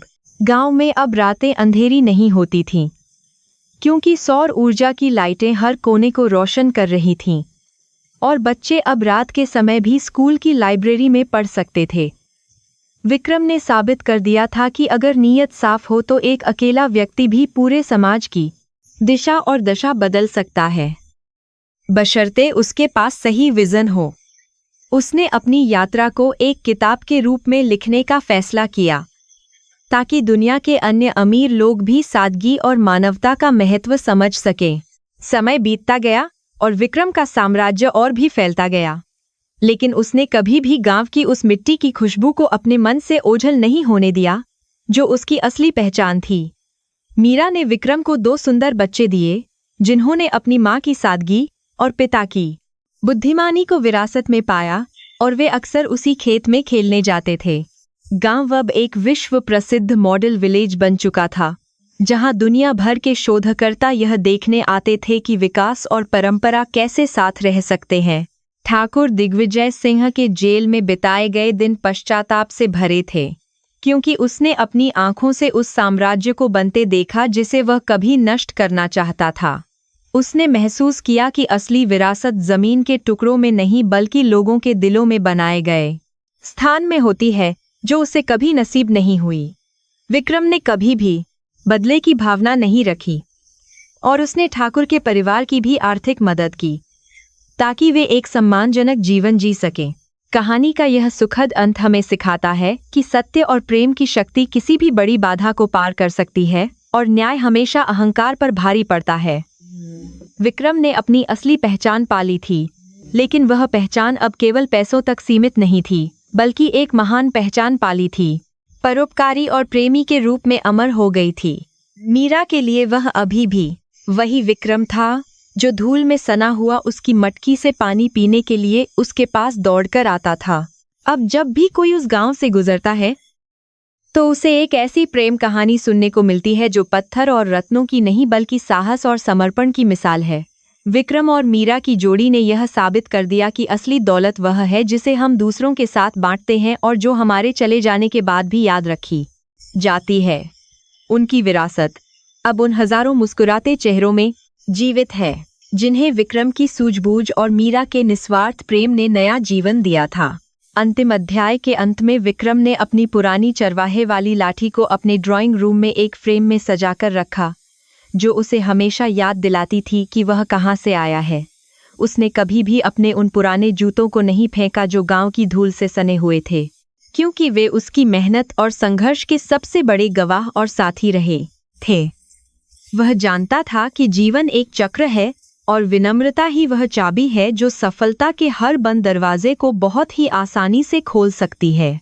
सूरज की आखिरी किरण घाटी में फैली तो विक्रम और मीरा ने एक दूसरे का हाथ थाम लिया और एक नए सुनहरे कल की ओर अपने कदम बढ़ा दिए जो खुशियों से भरा था। उनकी यह यात्रा केवल एक चरवाहे से राजा बनने की नहीं थी, बल्कि एक इंसान से एक मसीहा बनने की थी, जिसने मानवता की सेवा को अपना धर्म माना। गांव की नदी आज भी उसी मधुर धुन में बह रही थी, जैसे वह इस महान और अमर प्रेम कहानी के सुखद अंत की घोषणा कर रही हो। इस प्रकार एक छोटे से गांव से शुरू हुई यह महान यात्रा अपने चरम लक्ष्य तक पहुंची, जहां प्यार की जीत हुई और अधर्म का पूरी तरह से नाश हो गया। विक्रम ने अपनी संपत्ति का सही मूल्य समझा और मीरा ने अपने प्यार की गहराई को पहचाना, जिससे उनका जीवन पूरी तरह से सार्थक और सफल हो गया। वे दोनों अब केवल एक दूसरे के लिए नहीं, बल्कि पूरे समाज के लिए प्रकाश की एक ऐसी किरण थे जो सदियों तक लोगों का मार्गदर्शन करती रहेगी।